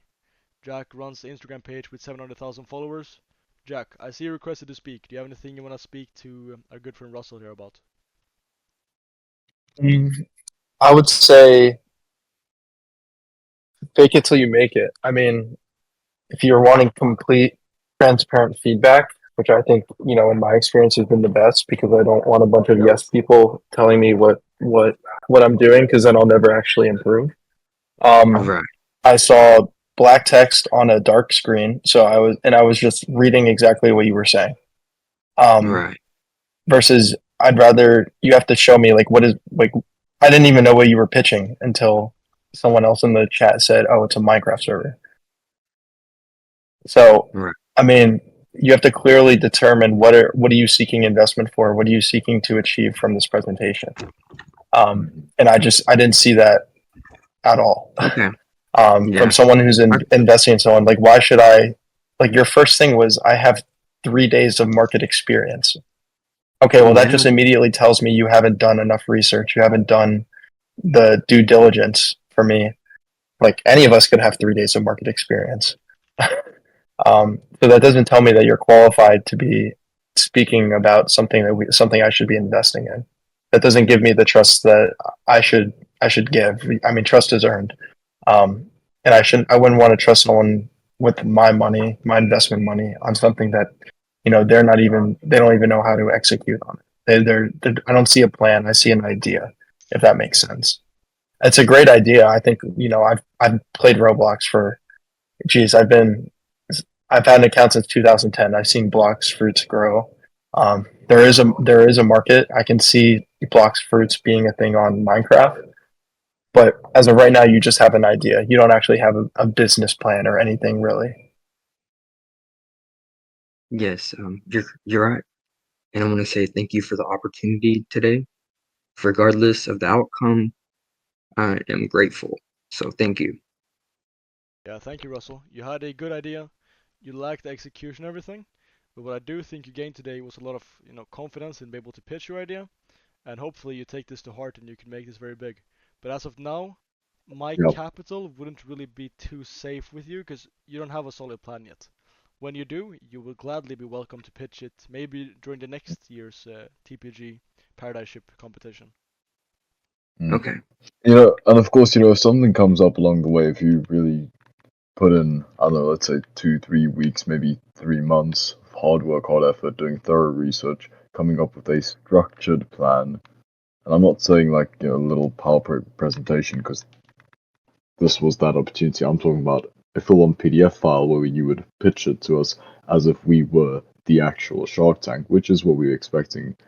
But if that opportunity then arises, then we could reassess this. But other than that, props for having you on here, man. And I was glad. I'm just glad to have you here. Thank you so much. Yeah, I'm glad to be here. I had fun doing all of this. It sucks I didn't make it to the end, but I understand why I didn't, and I understand why you guys aren't going to invest in the business right now, anyways. But I think you're making a mistake by letting me walk away. All right. Not the idea, but me in Ah, general. fair. For sure. You're not lost in the community for that, so stay in the community, do your That's true. best, try to That's work this true. out. If I can give you a couple of tips to actually make this big, maybe try crowdfunding if you could. Maybe try to find an investor, Mm. but not an investor in the sense of money, in time. Go into some developer servers and make a couple of developers really believe in your project. If you make them believe enough, you pay the expenses, that would be proxies or hosting or whatever, and then they develop for free, but you give them equity in whatever you guys make. But that is just one of the options, it's up to you. Okay. Before I go, I know I don't want to sound like confident or whatever. Confidence is key, but if you change your minds, let me know. I know you're not going to, but if you do, hit me up. And I'm willing to learn every single thing that you guys have to teach me. I will learn it, I will study it, I want to get my mom out the trenches. I will do anything I can to learn from you. This is an amazing opportunity. Right. All right. Well, you know what? Don't see this opportunity being passed along. You can still make the best of it. This is an amazing community, and you do need to leverage it. There are people in here who are just fabulous, absolutely fantastic mindsets, fantastic individuals, and yeah, leverage the community. There are always people here who would gladly give you advice. You don't have to invest your money into me, but if you invested your time and ideas, I think you would enjoy like what happened. I think Right. you'd be glad that you got brought me on board. I really do. For sure. You don't. Well, thank you very much for participating for today. It's been a pleasure having you on. Next year, hopefully, you'll have everything sorted out, and maybe you'll either be coming in as a shark, or you might be coming in to pitch it again with more preparation. But I thank you very much for your participation today. Love it. Thank you so much for having me. Thank you. I'm sorry I couldn't meet your standards. All good. Well, hopefully you can keep watching the other guys and see who's gonna win tonight. Yeah, I'm gonna watch, definitely. Perfect. Thank you very much. You got third place. Yeah, at this point, it's between Hassan and Zachary, and hey, Alright, Right. I'm not gonna be, like, I'm alright. Anyways, guys, by the way, Gustav, thank you for this opportunity, by the way. And let's get into it. So, as you mentioned earlier, Prospect Genius, my company, has like a good track record of success. We have had clients before. Now, with our new client, this is just some information, but with our new client, we have a fee of 2,000 for 30,000 calls. This is like a shift from our commission base to a monthly base now. And yeah, next slide. Right. So I know you asked this question to Leo as well, but I just want to answer it now. Why people should choose me? Well, the reason is because on Fiverr, I see a lot on Upwork on Fiverr. I see people charging $3,000 for like a 2,000 for like 8,000 calls a month. So I thought, why not? And they have like horrible leads. I've seen like their lead list, it's horrible. So I thought, why not? I get the lead list, I get good quality leads list from Castform, I get a good quality team, which are trained by professionals, which you guys will see in the next slides. And then I combine that with the fee below market range, and then I'll get clients. And it actually worked. I secured my client 2 days ago. And this is my team. So how we work is owner, manager, sales trainers who have experience in the field, salesperson who are already doing calling for us, and sales training. And I keep the company organized because I believe this, and I think Gustav also believes this because he showed us that, his Google Drive. I think to be successful, you have to be organized. Yeah, so this is my, yeah, just get honest now. So you guys can hear me all right, can't you? Yeah. yeah, it's all Yeah, good. okay, good. Yeah, all right, yeah. So this is like, this is a lead to a client from our company, like how we recruit people, how we get clients for our thing. So I have a self outreachers who actually are my friends in real life, and they DM people, and if they reply and interested, they book a call for me. And in the call, I just get over their goals, if they're interested, if we're a good fit, and I just see like what's their main purpose of trying to, why did they book a call with me?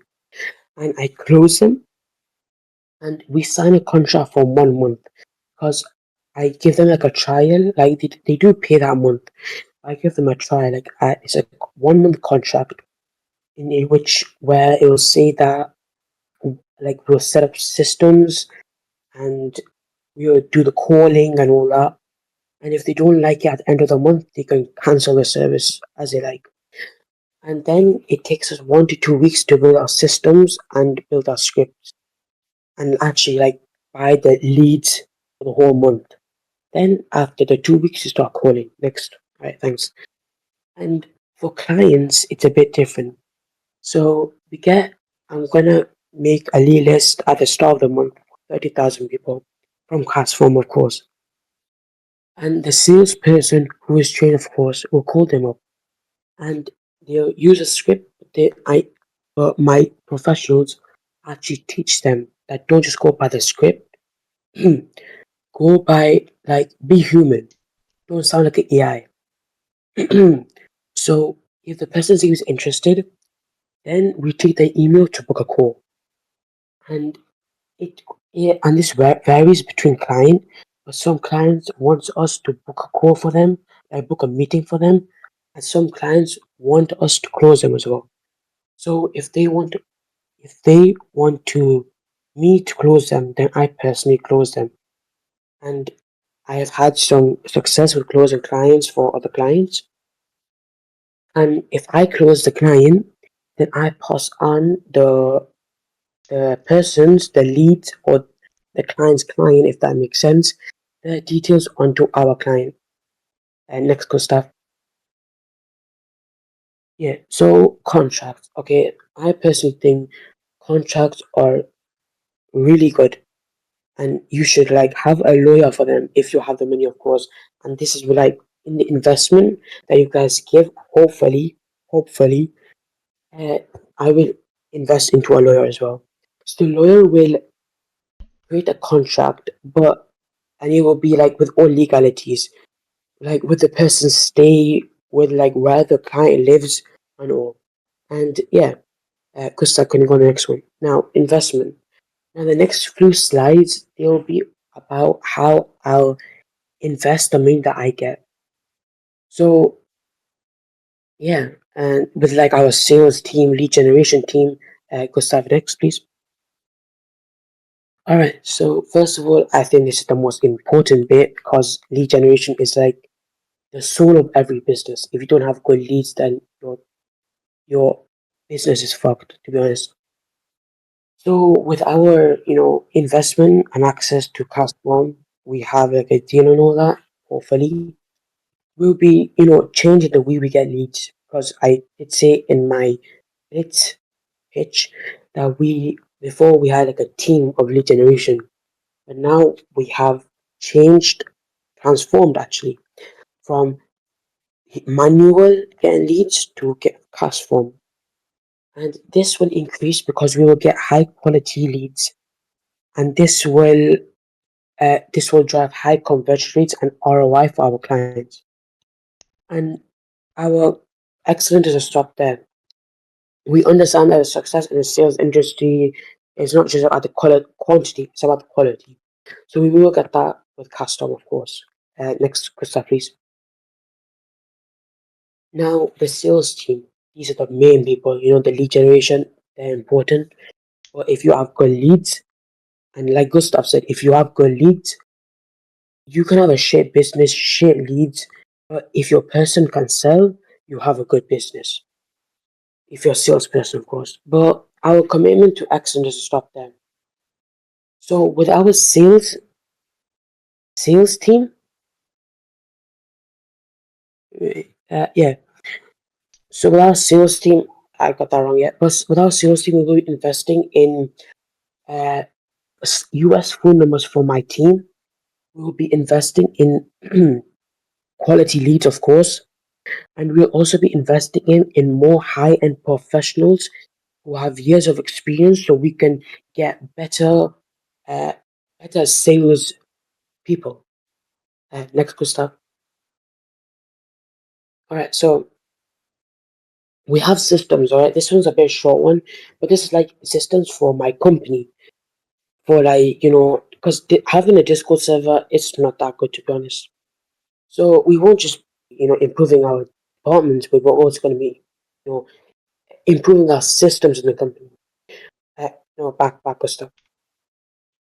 Yeah, so we'll be investing in a website because I think that's key for get clients, and we'll also be investing in CRM software.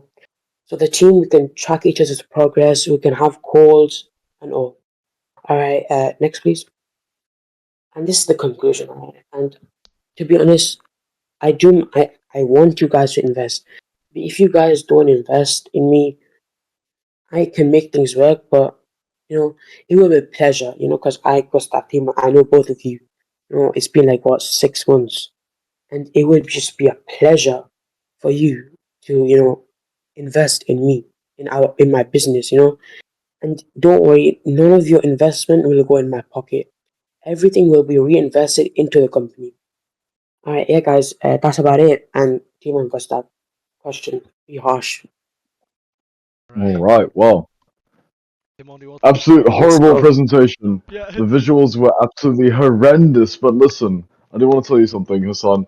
I think you have actually had the most fluent pitch despite your horrible presentation. And from the beginning, I like your idea, right?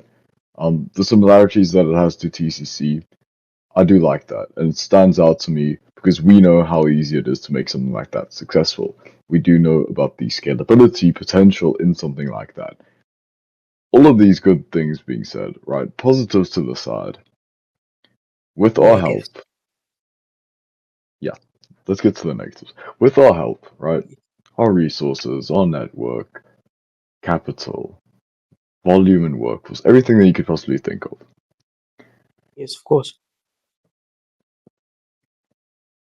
Now, I asked you this before, right? But I want to just slightly elaborate on it. Okay.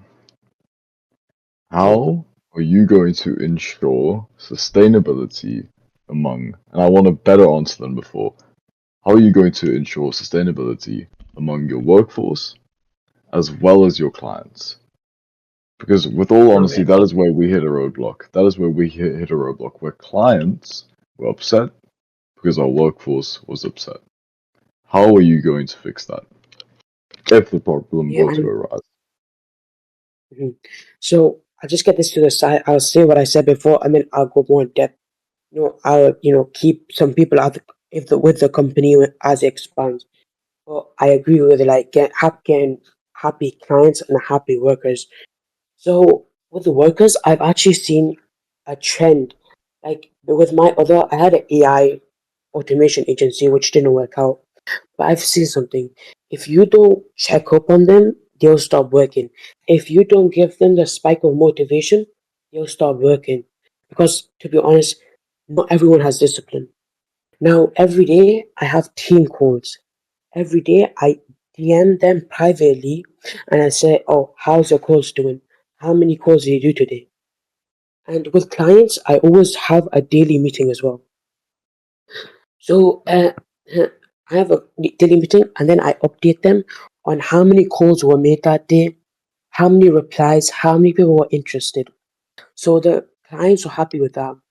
Now back to the workers. Now, I did say I do daily checkups on them and all that, but Mhm. I do checkups on them, but sometimes that's not the case. Sometimes they're sad with the commissions, or they don't like how much they pay, or they don't sell much. Well, if they don't sell much, put them back into training. And they do training until they get better at sales. Because we can see if they're not selling much, that means that there's something wrong. Now I can ask them. There's three questions that I like to ask. Actually two, but number one, how many calls are you doing? If they do less, like say like what, 10 calls a day, I tell them to up the quantity. Then number two, Oh, if they yeah, yeah, if they are doing calls, like 100 calls a day, which is really good, then I tell them for tomorrow, I want you to record like 20 to 30 calls. And then with my sales professionals, which, I go on a call with them and then we review each call. Like I review them beforehand and I just put like snippets of where I think they messed up. And then I go on a call with them and then we just review and we see what's wrong. And if the person we see what's wrong, we stop the person from calling, we put them back in training, so they're in sales training now. and the person will work on their weakness until they get good at it. Does that answer your question, Timon, or is that like did I not answer it It correctly? no, it definitely does. There's one slight thing, and I really don't mean to, be picky about the detail, but I do Yeah, think it's necessary if we were to move forward with this. So you said daily checkups, right? Now I just want it's a very simple solution to this, but I want to hear your perspective and your opinion. You got to of keep your course. workers happy, right? The workers, the employees, the people that are essentially running your company, the people who Yeah, keep yeah, it running, they need to be happy in order for you to purposely satisfy your clients. If you are doing daily updates on the amount of calls that your workers are doing, and you're giving that to your clients, what happens when one day goes off? One day where you cannot access your computer, something comes up. Do you have the future plans of having the strategic system set in place where you have other people who can take that cover for you? Other people who are not needing these stuff, right? That's yes, number one. And this all goes into the category of sustainability. Secondly, if your clients aren't happy, it's because of one or two reasons. You messed up or your team messed up. Now, listen, I trust you, I like you, you're motivated, you're driven, and you are disciplined. So I trust you not to mess up. That's a different story. But if your team were to mess up, if your workers were to mess up, that is your responsibility. And once yeah, of again, course. how are you going to make sure that everything is sustainable, taking into consideration that you have workers who need to work for you to satisfy your clients? How are you going to make sure Mhm. that they continue to do what they do? Because you cannot be the only person standing there every day motivating them. A company Mhm. cannot thrive on purely motivation. I agree with that. Yeah, so I do have two. With your first question, like, what if I can't access my laptop or my phone dies or something?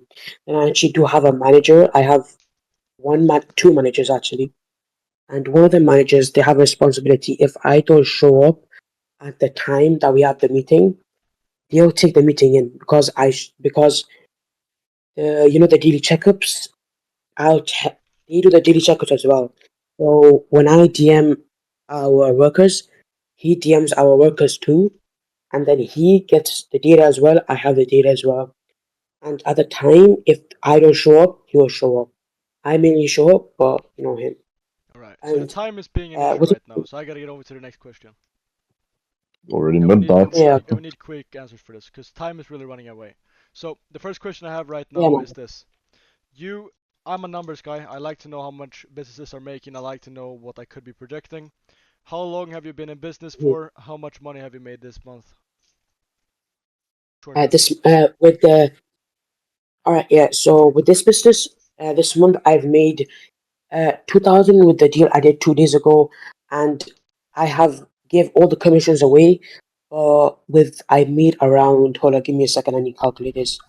100. So revenue 2,000 this I month. made one. Yeah, I made 1,200 of commissions, which I paid to the workers. So altogether, I made $3,200 this month alone. This is my first month with this business, by the way. Right, that's revenue. How much? What's your expenses adding up to? So that we can get like a net My calculation. like my personal expenses or my business Yeah, expenses. your business, of course. Yeah.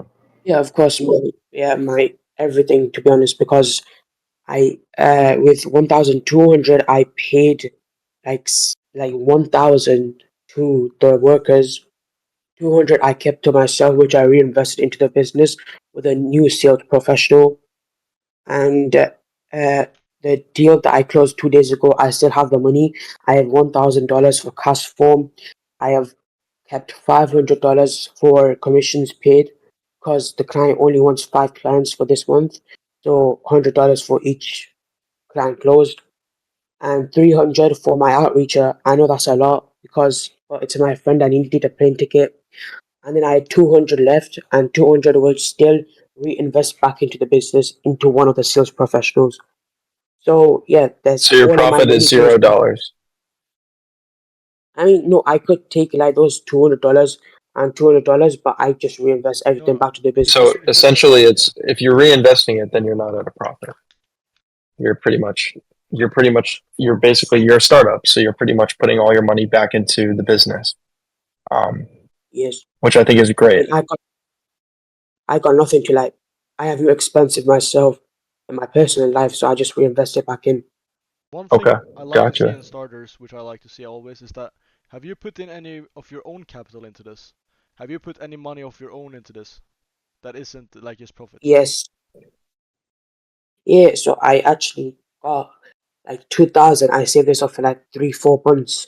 2,000, and I invested that into the business for sales professionals. But yeah, Okay. So your revenue, give me the revenue number. Then you give me how much money you put in yourself before you started the business, and then you tell me how long you've been running the business for. yeah. All right. So this month's revenue is 3,200. All thing like I put in two, yeah, 2,000 into the business, and my take home is zero, and my profit for me, I had 400, but I reinvested back into the business. Okay. So Mm, the thing right now is that you could be profitable if you wanted, but you're reinvesting to make it bigger. yes, of course. Okay. So what are the guarantees that you make to your partner companies you work with? Because I know guarantees can be hard to deliver with if your salespeople could Mhm. quit out. Because I know if you work with people on only commission solely, they're not responsible. If especially when you work with them abroad. Like what's stopping whatever guy you might have as employed to stop working for you is one day and don't do his calls if he doesn't get a salary or don't have a contract with you. Yeah, I agree with that. That's why I have backup colors. So with our thing, I have uh, 10 salespersons for each company. If someone doesn't want to work that day, because lazy to be honest, I'll put in another person in his position who is ready to work. Wait. Sorry to interrupt you here. Sorry, Hassan. But this is absurd. So you put 10 salespeople to every single company, and they have to make 30,000 calls a month. How many companies can you logically work for a month then? Because if you have 10 Wait, wait, companies, that means you would need 100 employees, wait. and you would need backup callers, and you would need them calling constantly. Yeah, Yeah, from so your calculations, right? Even if you have 10 people, every single one of those people would have to do 100 calls a day for them to do 30K yeah, in a month. Yeah, and how could you count that as Unless you yeah, have one so person doing autodialers that? running, that is unrealistic. Yeah. guys, the 30K deal is with our new client, the person who paid us monthly. Before, they would just let us do how many calls we wanted. So I would like put a deal that the our salesperson, he would have to do 50 to 60 calls a day. Yeah, but how can you If they ensure somebody like, who works on commission and you don't know is gonna call? well, I have other callers, and because look, if the person doesn't want to work, they can just tell me. I know, when I like have a call with them, interview call, I tell them, if you don't want to work, just tell me, I replace you. But I know myself that it's not easy to replace somebody in the sales industry. First of all, you have to get them onboarded. Yeah, Then you gotta get them known on the product. Then you gotta get them the script. Then training. Then the phone number. Then you gotta do the setup costs. Then you have to get them informed and onboarded with different training practices. Then you gotta find the person. It's a lot of things. You can't just be yeah, I replacing agree with people that. every day. It will take too long. No, I don't like. I actually have them trained beforehand. Like I know because I was like a person myself work for you, and I know that people get lazy. So I have them back up means that they are already trained with the script as well. So if you don't have them on commission based, okay. So this is kind of what I see. So Hassan, if you pay me $2,000, but I'm not on commission, why would I why do I have any motivation to work as hard as possible if you're already paying me up front? Now, if you said, "Hey, I'm paying you depending on how much you can close from calling," then I'm like, okay, I have to actually make calls. I have to actually work for this. Versus, you're just giving me a salary, if that makes sense. Yeah. So like you mean like I'm giving my workers a salary or the client's giving me money? I don't understand quite. I mean, it can be from both ends. So if a client comes to me and I say, this is what we charge, this is what we're going to be generating you, then obviously we have to execute on that deal, which as you understood, you mentioned is will be in a contract. Um, Yes. but if my callers aren't on commission, um, or if they're doing 30,000 calls a month, I mean, that tells me a couple of things. It tells me either my lead list is really bad, if it's requiring us to do even if it's 10,000 calls, it shouldn't be that many, um, in order to accomplish our goals.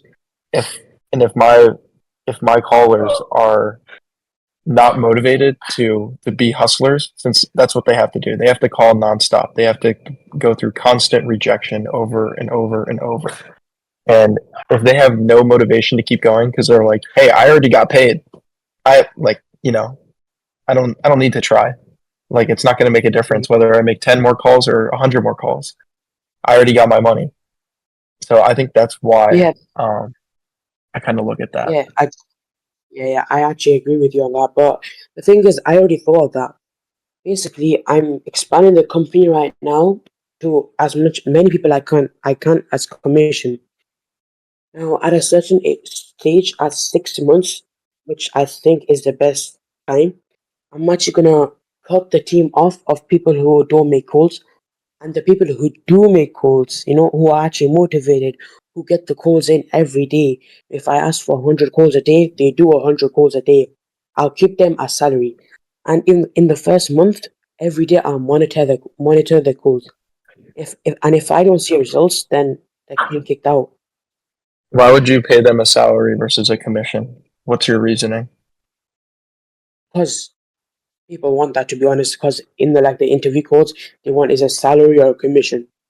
And I think then it'll put more trust because from commission to salary, it'll put more trust for them. Like for me, like they have more trust in me as well. That like I trust them, if you know what I mean. I mean, Well, I that's honestly up I do that's your understand both business sides of it, model. but yeah, I understand. agreed. I think if you want to, you can give people the option whether they want to operate on salary or commission. That I mean, we do Mhm. something similar with the foreclosures, or you can have both, right? Such as how an insurance Yeah, or real estate operates. Base salary, minimal payment, monthly or weekly. You can have it as a wage, but then of course the commissions do motivate them to actually work. Okay, I think we yeah, have a pretty broad idea of this whole business model. My last and final question: do Of you have course. any packaging structures, or is it only the 30,000 calls a month? What are you pitching to Well, people when you're selling your service? actually, the person that, well, I fucked up on the PowerPoint because I was like so stressed, and I actually apologize for that. That's on me. Okay, that's stupid. But this structure for 30,000 calls, this is for this client. And I just want to get a testimonial and I got those 30,000 calls. Now, the structures I offered this client was $1,200 a month with 15% commission, or $2,000 a month with no commission. And I said, I'll guarantee you XY clients as I saw in their business. I forgot how many. Then he said that I want to operate on calls. Okay, I said, all right, that's fine. So that's why he said, if you can do 30K calls, then I'll work with you. And I just said, I have the software, Castform, I'll get it. And I said, you know what? And I have good people. I have like 50 callers on my thing. And we have no clients right now because I took every client away. Because, I took every client because our contract finished. It was like for a 1 month. So I stopped working with them. and now we're transforming into a monthly payment as yeah. All right. So thank you very much, Hassan. I appreciate your time there with All that right. Right. pitch. We gotta get to the decision of Mm. who's actually gonna win this. So on the one hand, we have Zachary and his very interesting idea that I helped him a bit on, which is the lucrative vacant rescue limited, the business, Yeah. where you help Airbnb companies or Airbnb long-term rental companies basically get their properties listed short-termly on Airbnb to make a hefty profit on that. And it's a very beautiful presentation. He came highly prepared, but the one thing that really shot him down was, of course, that he said, "You don't really need me because you already know all of the expertise in real estate." But other than that, it was a pretty flawless presentation, I would say, Yeah. and his entire preparation was very good. He had documents upon documents of proof, actual examples, as you can see here. He came with the right spirit, he came with the right energy, and I really loved this pitch. I thought it was amazing. On the Thank you other so hand, much, man. we have Hassan, who came with a absolutely horrendous presentation, some of the worst I've ever Yeah, seen, that's on me. and I was too busy, I swear. That's on me. all good. And he has a good idea. I've done this idea before myself, and it's very smart. Hassan actually has a business who creates revenue, and not every business can create revenue. That's the thing. It works. It's a winning concept. And I know that it's a winning concept. But what I do also know is that the business is a constant headache. Because if you constantly need more people to call, if you constantly need more people to actually work for every client that you take in, it will not be beneficial. Alright. Thank you. So I have proposals for both Zachary and Hassan, and I know how to make them both work. To start off with our good friend here, Hassan. I have this offer to make you, okay? Mhm. We will provide you exclusive rights to a discounted price of bulk orders of cast from leads, and we will become the exclusive partners with you on that. We will also provide you with consultancy, where we consult you and make your business good.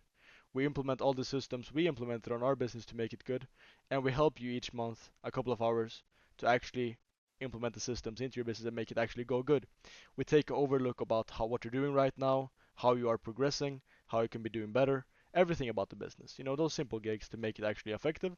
We give you some input. We can take in some good people into that, and we give you Mm. some advice. And then we also give access to the software.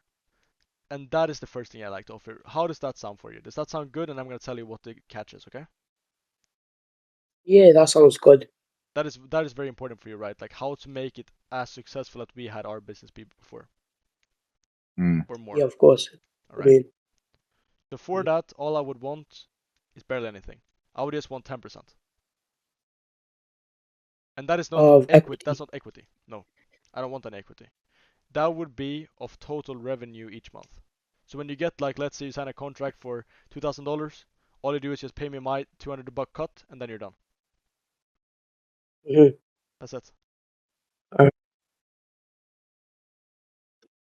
So Alright. something to take note of is we don't want equity, of course not, but we also do not want your net P&L, right? We want your revenue. So how much your company is actually making, we'll be taking 10% from that right off the bat. And we can set up agreements, we can discuss it further in length, but that is our final offer. Yeah. And I'm gonna say one last thing before you speak, Hassan, is that sales companies, the best thing about the sales company is that it makes so much money when you sell it. It's all about the exit. And if we're able to help you build that business up very successfully, I see no issue of you being able to sell it for an 11x return. And let's say you make like $1 million a year revenue, then if Oh you're yeah. gonna sell it on the market, you're gonna get 11x return on it, and that would make you $11 million. And with the right guidance, you'll be able to get to that point, and you have 100% equity of that business, but all our expertise. Alright. Does that make sense for you? Yeah, alright. I get the offer. What do you think about it? Yeah. I get it and I'm happy with it. You happy with it? Everything I wanted. Sweet. Yeah. Yes, sir. All right, Hassan. Then we are in business, you and my I like friend. that, man. I like that. I like that. All right, Hassan. Yes. Welcome to the Sweet. first ever partnership with one of the investors here in the Close Collective and the All Close Collective, but Sweet. now it is the Paradise Group, of course, and the Paradiseship. You were not invested in for the equity, but you got given a very good offer for consultations, leads at a good price, and then of course just giving away 10% revenue for that is very good. Alright. You happy? Yes, there's two winners now. Yes, sir. Doesn't have to be particular winners, but it is one winner we take equity and one that we just give out the deal to, okay? Yeah, that's fine. Let's go. And Zachary, we have accepted your offer of 70-30. I think it's very reasonable. Yes. Thank you so much, guys. No worries, Zach. I Hey. love the idea all the way through. You showed a lot of potential. You showed your passion. Hassan, you also showed your passion. You showed great, Mm. skills of presentations. You just did a lot of good things. It's very late for us right now, so it was a perfect time to wrap it off. I love all of you guys who are currently here. Alright, man. Zachary, congratulations, bro. Congratulations, Hassan, as well. We did very good, Yeah. man.